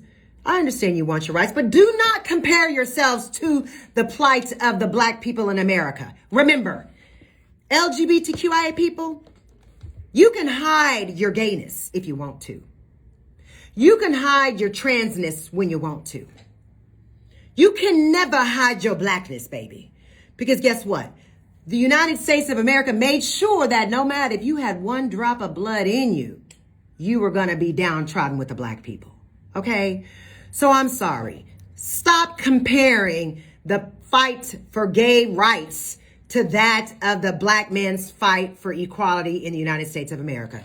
There is no comparison, and I am offended at all of the LGBTQ people that want to say that, oh, it's just like we want civil rights. No, you don't get to claim your right to have civil rights akin to the Black man and the Black woman's rights to fight for justice. You just don't get to do that. Your gayness does not give you the privilege of usurping exactly what Black people have fought so long and hard for. Gay people did not come from slavery. Gay people were not all put up on ships from foreign countries and taken to a foreign land. Gay people were not forced to stop getting an education. Gay people were not separated from their children. Gay people did not have their right to vote taken away. I'm sorry. But Black people and gay people have nothing in common when it comes to the rights of equality. When gay people are asking for the rights to be equal to what? You're already white. You're already getting equal rights. If you get married and you're gay, that's fine. What else do you need on the backs of Black people that have sacrificed blood, sweat, and tears in this country, have fought tooth and nail to just get the right to vote for white people who are then not going to even protect that right to vote for Latinas that we're going to get on the Supreme Court like Justice Sonia Sotomayor, and then vote for Citizens United in favor of the conservative movement to go ahead and say that corporations were people and they deserve protection, and allow for Republicans to be able to put all this money into campaign financing and all this money into lobbying away our very rights that we wanted protected. No, LGBTQIA community, you do not get to jump on the plight of the Black people and say, we are like the civil rights movement. You're not like the civil rights movement. You're just not. Don't compare. You know what, LGBTQIA people, why don't you compare yourselves to the disabled people? The people with disabilities that fought to have their rights codified. The Americans with Disability Act. That was put in place to protect disabled Americans. But you never heard the people with disabilities comparing themselves to slaves. Only the LGBTQIA community, the alphabet community, determines that they are like the people from slavery. Stop doing it. Stop. You're not. You just are not. You just, if I hear another person tell me, well, you know, the gay rights and civil rights, it's all the same. It's not all the same, baby. It's not. Because you know what? You can always fake being straight if you're gay. Because remember, before we had Obama, they used to say, as long as you're in the military, you don't ask, don't tell under Bill Clinton. Well, there was probably a whole lot of gay men bearing arms to protect this country, but under don't ask, don't tell, they didn't have to say they were gay. So, but black people, when they were newly freed slaves after the Civil War, there was nothing to say for them. Well, just go ahead and act like you white. Just go ahead and pass for white. Don't ask, don't tell. If people don't ask, are you really black? Don't tell them you're black. That's not what they did for black people.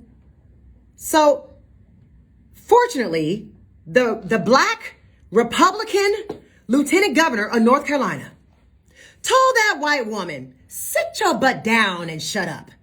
Stop comparing the gay plight for rights to black people in America. Come on now. You can be mad at me, y'all. I would like for you. It's not debatable. You can debate it if you want to. You want to debate me, that's fine. Come on, I'm here for your debate because I'm all for it. Listen, if I was a North Carolina voter right now, I would vote to re-elect the lieutenant governor who had enough cojones to say that and be like, I don't care if you're mad at me or not. Come on, black man. He did that for us. Yes. So you black folks out there talking about, well, I don't like the Republicans. Well, guess what? That's one Republican that needs to be reelected in the state of North Carolina. Yes. So equating black people with gays, LGBTQ rights? Nope. Don't do it. But guess what? That's exactly what the good Democrats of Texas like to do. See, we have black congressmen and women in the state of Texas, and we have Democrats in Texas who have allowed the issues brought forth by the LGBTQIA community to usurp the issues that were put forth by the Democratic Party. Let me tell you something, and this is gonna give you a nice purview into why I think the way I do. If you are a black person, you can vote for either party because neither party is doing anything for you anyway. The Republicans aren't doing anything for black people. The only thing the Republicans actually did for black people was done by Donald Trump. He did a massive overhaul of criminal justice in the United States, and it was so good for black and brown people that the Democrats were like, oh, we don't want to talk about criminal justice reform anymore. Yeah, because Trump already reformed it. If you're a black former felon, you should be thankful to Donald Trump. He wants to restore your right to vote. If you're a Hispanic former felon, be thankful to Donald Trump because he was trying to do away with things that made it marginalized for you. But if you're a black Democrat and you've been voting on the same Democratic congressmen and women and senators, and they have not done anything to push through criminal justice reform when we had an executive branch that was completely Democrat, that's 8 years of Obama, 8 years of Bill Clinton. Bill Clinton made it worse for black people. He did the 3 strikes you're out and every brother went to prison for life on a dime bag of weed. So if you have 8 years of a white Democrat that was responsible for locking brothers and sisters up, black and brown ones, and then you have a white Republican who all the black folks say is the most racist Republican, blah, blah, blah, whatever. And that same white Republican, that same one that everybody said was so racist, that hates black people, all this kind of crap, was the one that did such a massive overhaul of criminal justice reform like this country has never seen, that effectively assisted black and brown people without having the government's foot on their necks. Then I have to say, you hypocritical black Democrats who are voting for these white men who are not protecting you just because they're Democrats, instead of voting on issues of principle. See, here's where the Christian evangelicals got it right. The Christian evangelicals have no problem voting for a black or brown person or an Asian person or a disabled person, so long as that person will vote for their single issue that they believe is tantamount to their existence.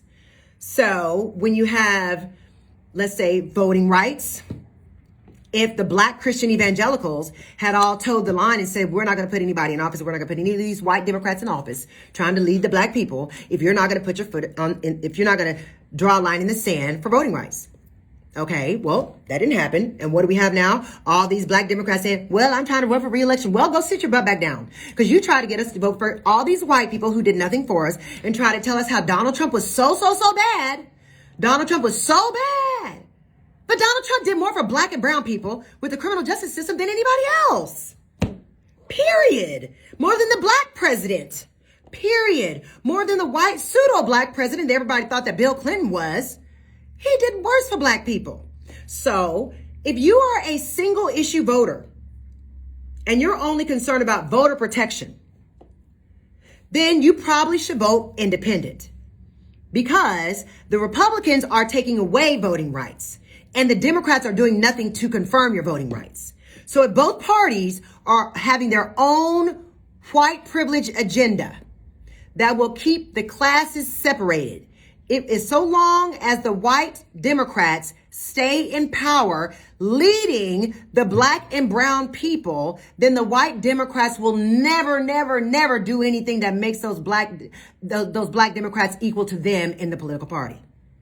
If they allowed the black woman, I forgot her last name, the black congresswoman was trying to run against Nancy Pelosi for the Speaker of the House. All right, y'all remember that? When Biden won, and Marsha Blackburn was one of the highest ranking congresswomen, and she was trying to get the votes so that she could be Speaker of the House, saying Nancy Pelosi is not for all of us. Nancy Pelosi ain't gonna do nothing for black people. Nancy Pelosi is just all about self. Nancy Pelosi, blah, blah, blah. She's single issue. She don't care about the black folks. She don't care about the underserved. She just wants to keep power. Well, I agree with Marsha. But guess who didn't agree with Marsha? The black congressmen and women who voted for yet another reign for Nancy Pelosi. Why? Why is it that the white people are always able to get the black people to vote against their own folks?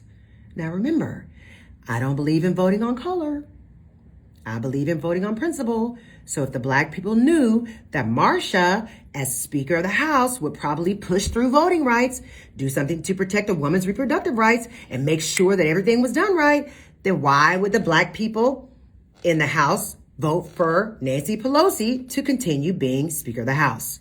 Well, if the Speaker of the House passes all these bills, and then you have Cory Booker, Democratic senator, who is not going to hold the line, and you had Kamala Harris, when she was still a senator, who did not want to hold the line on women's reproductive freedom and force Obama into, by executive order, protecting. If you have these black folks, okay, that would not protect women's reproductive rights and would not protect our voting rights, then why are you voting on them again? Why? Why would you give them their vote? I please, somebody call in and let me know, why are you going to vote for somebody who's not protecting your rights? Exactly what do you think that Congress is for? If you're going to be I'm just going to let you know, I will not be voting for a Democratic governor. I'm a semi-single issue person. I'm not going to vote for a Democratic governor for the state of Texas who wants to make trans women get the same rights as little girls. Sorry, I'm not going to. If you're a Democrat up there talking about trans rights, well, I'm not going to vote for you. If that's what you're saying, Beto O'Rourke, that we need to go ahead and neutralize the woman's role as being a woman, and we need to go ahead and allow trans boys or girls, trans women to compete against girls for those D1 scholarships, well, I'm not going to vote for you, Beto. Because see, that's the question that I would be asking in the debates. You know, we had Stacey Abrams announcing that she's running for governor of Atlanta so she can basically well, she's going to lose again. She's going to lose because guess what? If she did not learn that Republicans will like to cheat to win, or they'll rewrite all the rules to make sure that they stay in power like they do in Texas, then I don't know why she's wasting our time, because at the end of the day, she should have. And those black Democrats should have forced Biden's hand and forced them into getting Stacey Abrams a cabinet position worth some weight. Okay? And not just said, they could have said, listen, Stacey, I'm going to make you my Supreme Court Justice nominee. Boom. That would have satisfied it. But no. Biden didn't do that. He said, Stacey, why don't you go ahead and protect voting rights so you can go ahead and keep on getting these black folks to vote for white folks, to keep the white people in office and keep the white people in charge of how black people live. Go ahead and keep doing it. Stacey, you just stay down there because we know that Kemp is not going to allow you to be. Isn't that the guy she's running against? Governor Kemp beat her. But I believe that in Georgia, the Secretary of State is Republican along with the governor. And since the Secretary of State is the one who writes all the rules, is the one who's in charge of the elections, well, then of course they're going to be shutting down the polling locations for Stacey Abrams. Stacey, you miscalculated this one, darling. You should have forced your hand and said, you better give me a position because Pete Buttigieg seems like he's going to run for president. And Democrats, I don't want to see, and you can judge me. Here's something that if you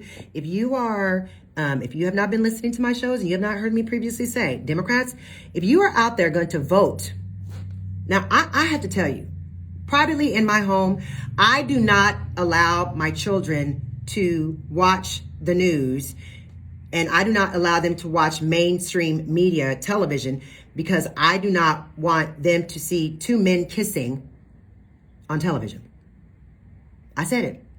I'm raising my children in a basic Christian household, and I just don't want my children to ask me any questions. And if I know that Pete Buttigieg is going to run for president and he's going to have him and his husband up there kissing and busting slob up there at the podium or being at the Oval Office, and I can't do that right now. I'm not there yet.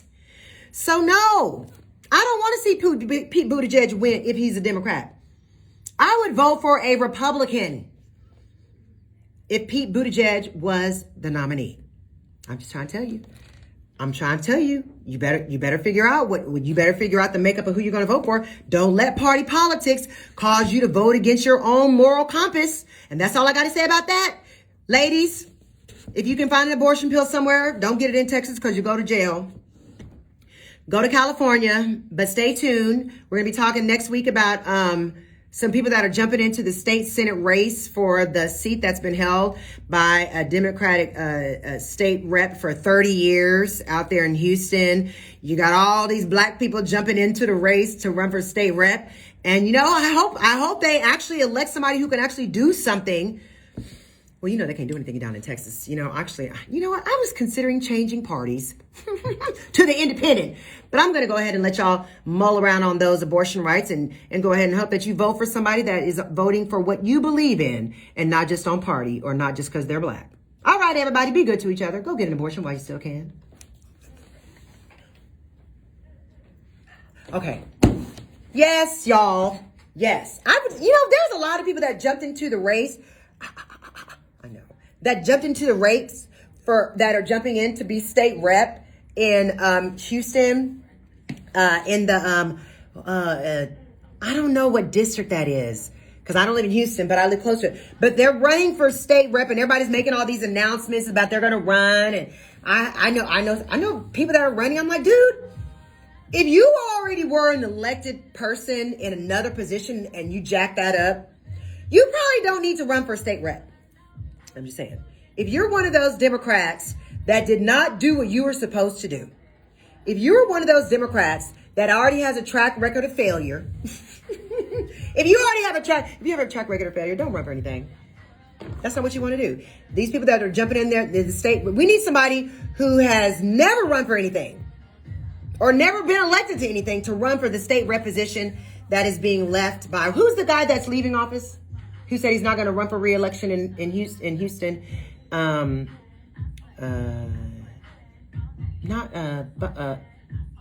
What's his name? Did somebody know out there? Let me see. Stacey John Whitmer. No, he's good. It's the black. It's got to be the TSU. I don't know what state rep district Texas Southern University and Third Ward falls in. I only know the congressional districts. I don't know what state rep. I don't know what. Oh, Senator Larry Taylor? No, darling, it's the black man that's running. Anyway, you know what? Whoever it is, he's decided that he was not going to seek re-election. And who's the state rep? Coleman? Yeah, Garnett Coleman. Yeah. Garnett Coleman is not seeking re-election, and you got all these people coming out of the woodwork talking about they're going to run for his seat. That's the one thing black people love to do. They love to have a seat for 30 years. Dude, 30 years? 30 years as a state rep? I don't even know if Garnett was able to do anything, accomplish anything in 30 years. So if he hasn't been able to accomplish anything in 30 years, I mean, I don't know. I mean, I don't know. I mean, the state legislator in Texas is very solid. If the Republicans are able to continue their fight, I don't even really have a problem with a Republican governor of Texas, because I'm not as affected by what Governor Abbott is doing. If he wants to say no abortion pills, I'm a middle class woman. I can go get an abortion pill from another state if I need to give it to my daughter. So it's not like what he's doing in Austin is affecting me like that. So, but the only thing that is being affected is the voting rights. So I'm also one of those people that believes that if you are a person that is fighting against the voting rights or fighting for voting rights in Texas so much, what exactly is wrong with the rules that they're putting forward? It seems like they're just trying to figure out a way for y'all not to just go and get all those voting cards and just mail them off on your own, cheating. Yeah, you know what? Because guess what? I do believe there's a little bit of cheating that went on in that Harris County election, that the 2018-2020 election. I think that in 2018, I think there was some cheating going on. I really do. The numbers that I saw that were presented in various news cycles was showing how people were voting.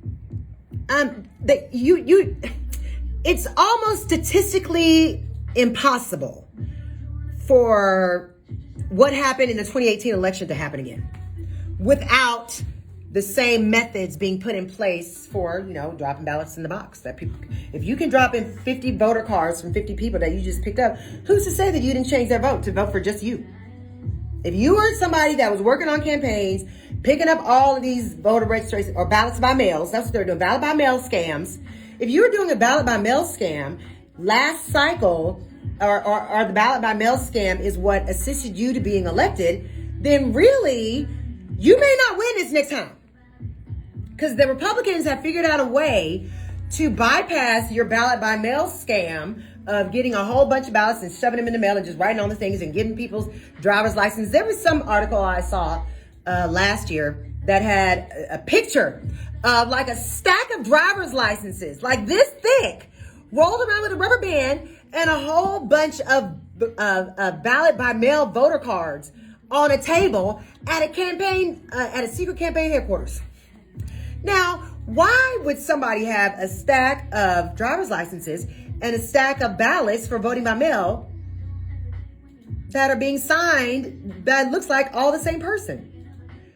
Well, if that can't happen again, to assist, 100,000 votes came in that way in early voting? See, it's the early voting is the way that it was alleged that people were able to cheat in Harris County and get all that big sweep. That was what was alleged. And I used to be like, no, I don't believe that. But now I've seen that the numbers that have come in from early voting already shows essentially that those same early voters that voted the last time ballot, they have not been voting. They haven't been voting. So if they haven't been voting, what that means is, why would they do something different this election than they did every other election? I have to say, it's going to be really interesting. I really hope that I'm wrong. And I really hope that all those people who won the elections in 2018 won, and in 2020 won fair and square. And that those same voters that put those people in office the first time around will vote and put them in office for re-election the next time around and vote legally. If people are complaining that they are not able to vote, I don't know why they're not able to vote. Because if the disenfranchisement is being alleged to take place, but you still have early voting, you still have ballot by mail. So I don't see any harm in people saying you have to put your own ballot in the mailbox yourself. So I don't know.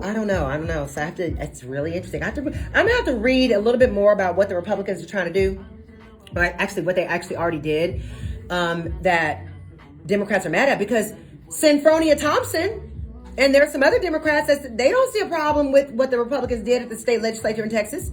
And I really felt like I don't see as much of it. I mean, some of the things that they did, like saying that you can't pass out water to people, I thought that was wrong. And then saying that you can't have 2 or 3 people in the car go and vote all together. You can't pick up people without cars. I think that was wrong. But those are the only 2 things that I felt like shouldn't be a part of it. The other things like changing the times and changing the number of days and saying you got to mail out your own stuff, there's nothing wrong with that. See, because I don't vote by mail. I vote early and I go when the polls are open. I mean, I don't know why they need to have 24-hour voting machines. You don't need to vote at 3 o'clock in the morning. You don't need to vote at midnight. If you have, how many weeks do you get to early vote, Sherelle? 2 weeks? Yes, usually 2 weeks. So you have 2 weeks of early voting. And then if any time in that 14-day time span, you can't find one day to go vote, then you still have election day, the actual day to go vote. Maybe one way to answer it is to say, make the election day a federal holiday. So where everybody's off work, everybody can go vote. They could have done that. But that's not a bill that the state legislator was willing to entertain in Texas, because I don't think it was put forth in a bipartisan manner. I believe that Harris County, Houston, is the single county that is the reason behind the state legislators in Texas changing voters' ability to go to the polls, because of what they believe was rampant voter fraud.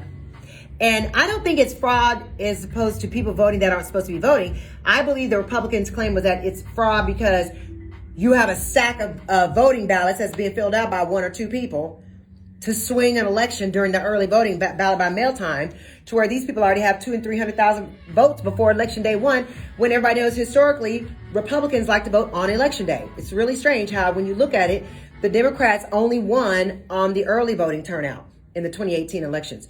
Many of those Democrats that won in the sweep of 2018, they didn't win on election day. When you actually look at the number of votes cast on election day, 90% of those Democrats didn't win on election day. Those 90% of those Democrats, they actually won in early voting. So if the early voting is modified to where now you can't just get a stack of ballots and just fill them out for somebody and just drop them in the mail and do that. Well, now that you can't do that, or now that you can't do a 24-hour ballot, drop it in the box, and now that you can't just do a big old dump, well, maybe we'll see the result of the 2022 elections to see whether or not, if what the Republicans thought was happening, which means the cheating was happening during the early vote, we'll see if it's true. I don't know. All I know is this. Voting rights suppression, when it comes to not giving water in the line, that's a suppression. Especially when you got lines that have like 4 or 5 hours for people to wait. Some people wait all night in line. They do that at TSU historically every election cycle. Now, if you're having towns like or towns like Hockley, Texas, or Prairie View, where they're not allowing the students to vote, and they got all these white people running them in the town with Prairie View. Everybody knows Prairie View, the city of Prairie View is black. They got Prairie View A&M University. So if Prairie View is black and all their elected officials are white, because they're saying that if those resident students do not get to vote for the county elections, they have to vote in their home. Well, that's a suppression of their voting rights, because they're actually residents that have stayed for 6 months in the place where they moved to, which is Prairie View, Texas. So I can see that, but I don't understand what the big deal is about saying that you cannot mail off somebody else's ballot. I thought your ballot was private. Democrats, I disagree with you on that. So I mean, I really feel like Republicans have written the rules because they're in power. And I always say, if you want to make the rules, you better start winning. You better win, because LGBTQIA, baby. I feel like that Democrats allowed the LGBTQIA community to just go ahead and take over the tantamount issues of the Democratic Party, which has then in effect scared the conservatives into thinking, oh, hell no, we don't want to see Pete Buttigieg necking it down with another man in the Oval Office. We don't want that to be the symbol of America. Two men kissing and then Pete Buttigieg taking off for maternity leave. How can two men take off for maternity leave when neither one of them had a baby? I mean, where they do that at? Why does Pete Buttigieg need to take off work? He didn't have to care for a wife who was getting over a cesarean section. He didn't have to care for a wife who had just had a vaginal delivery or who was nursing in her milk and she was having postpartum depression. No, there's no postpartum depression issues when two men are having a baby that neither one of them birthed. So when you have the transportation secretary taking off work for paternity leave, wanting 6 weeks and trying to push all this stuff down the road, then that scares the good Republicans and me that have to say, hold on now, you're not a woman, number one, Pete Buttigieg. So why are you trying to act like you need women's rights? There's no woman between you or your husband that even birthed a child. But you want to be the same guy that wants to say women should be able to, come on. You know where I'm going with this. The LGBTQ community has taken over the Democratic Party so much so that it has scared the Republicans into wanting to reverse course with women's rights and black people's rights to vote. There, I said it. I hope you all have enjoyed this show today. I decided to go all the way in on abortion because you know what? At the end of the day, those 26 women senators across the country that now they outvote the men. They have more women than men, and we have women's rights up for sale or up on the chopping block. It's not even for sale. It's already sold. I hope you enjoy the show. Tune in next week when I talk about more local politics. You know, all politics is local. And when you have a whole bunch of local people jumping into these elections, some people jumped in too fast. They need to jump back out. Matthew McConaughey, sit down. You should have never been entertained running for governor in the first place. Beto O'Rourke, if you want to give trans rights over natural born women, you sit down too. Because I will vote to reelect Greg Abbott if I have a Democrat who's going to be up there talking about trans rights or equal rights and all this kind of crap. I'm sorry, I don't agree. Trans people want to take away gender identity on the birth certificate. Trans people want to take away gender identity on driver's licenses. I'm sorry. We have the Supreme Court saying a woman doesn't have a right or to her own body. Do you think that we need trans people telling us now that we don't even have a right to say what a woman is? Get out of here with that bull crap. Okay. So, best believe that should be the question that you should ask some of your Democrats, these black Democrats, about how they voted when it comes to women's reproductive rights. Did they hold the line with these senators? How did they vote when it came to transgenders being able to give the same rights as women to compete? To compete in the Miss Universe? Miss Universe. A man that used to have a penis cut it off and competed in Miss Universe, representing the state of Nevada. I have a problem with that. When you allow a woman to put on a penis prosthetic and compete for Mr. Universe, then we'll talk about it. But when you have men are the problem. They are. Men are the problem.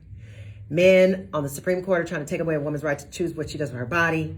And then men who want to pretend to be women are now trying to say, but oh, guess what?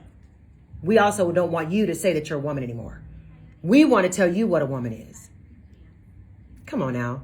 If you vote for a Democratic governor of Texas and they go ahead and say that girls are no longer protected, you deserve to lose. Mm-hmm.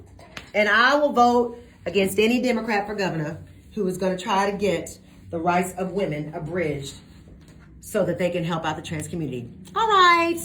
I hope you all got to hear that very clearly from my mouth. I need to repeat that. If you're a Democrat that's running for an office, whether it's Congress or Senate in Texas, I'm probably going to ask you, do you believe trans women get to have the same scholarship opportunity as natural born girls when it comes to Division I scholarships? Do you believe trans women should be able to compete for Miss Texas? Do you believe trans women should be able to have no gender put on driver's license and wipe it out? Do you believe that we should just go ahead and take off gender identity on birth certificates, which is what the trans community wants? If you want to do that shit, I'm going to vote against you and vote Republican. Yes, I am. I am. So that's what's going to happen because I'm a single issue person. See, my single issue is I don't want trans women taking away my daughter's future scholarship, period. And while mommy has a platform, mommy will fight for the right for Kennedy Sinclair Moore to be a girl and stay a girl and compete against other girls for scholarship. Not against boys who have testosterone and a tucked in penis. Talking about I'm a girl today. Because if they only have one track scholarship to USC or one volleyball scholarship to NYU, I need Kennedy to have a fighting chance. Not Jeremy, who is now Jared. You know what I'm talking about. I'm sorry. The LGBTQIA community, you have caused the Republicans to be fearful and just try to rewrite all the laws that were protecting black people and brown people because you jumped in on our causes and you took the stuff over. So how about we let them have their own issues, and then if you're an independent thinker, you need to vote for your single issue. Be more Republican. Vote on the single issue. Bye, everybody.